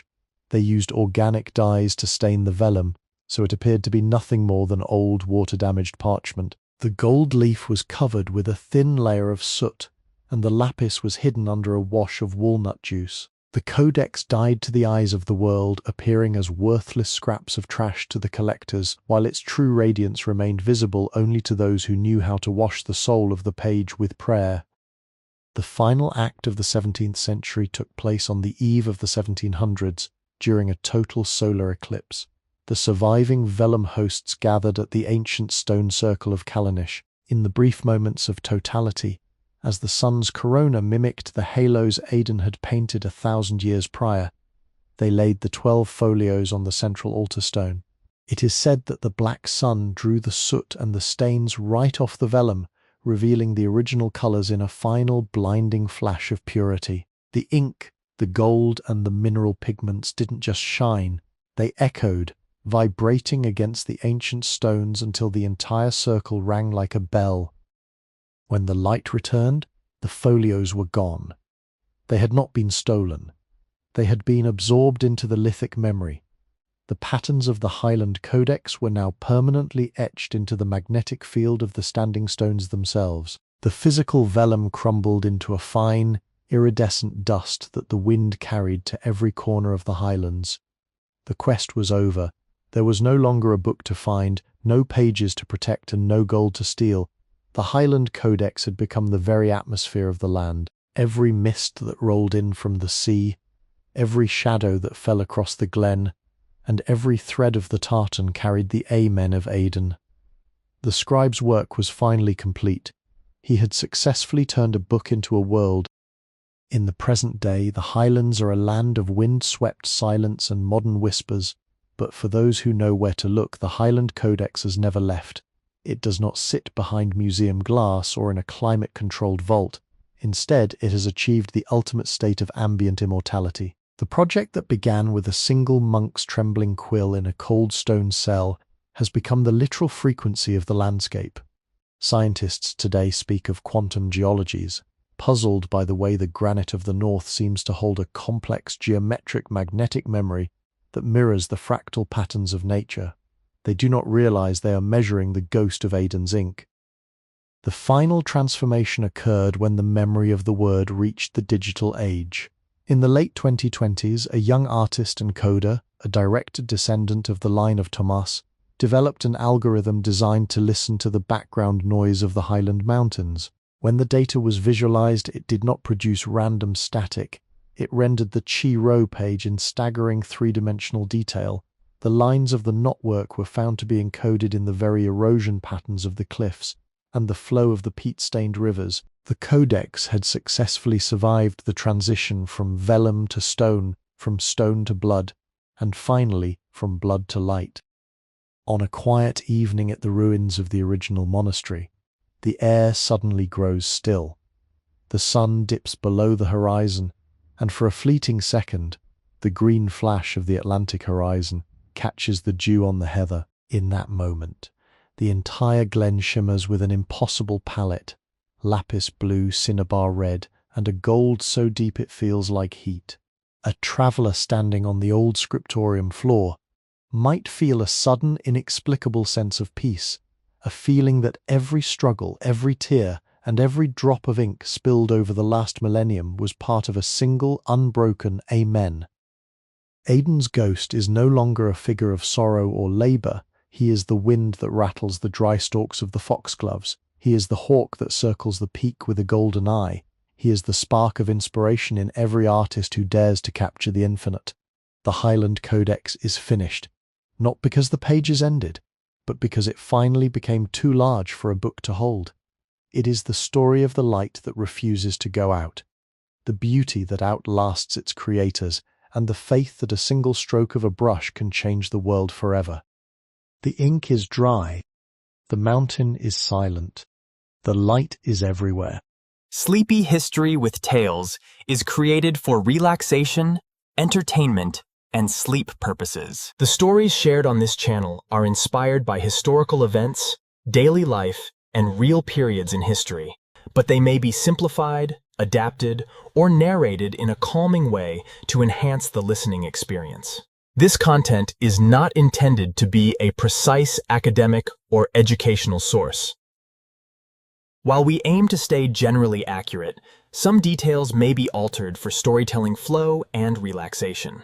Please do not rely on this channel as a primary source for historical research or study. By listening, you acknowledge that this content is designed to help you unwind, relax, and fall asleep. Thank you for your understanding and support.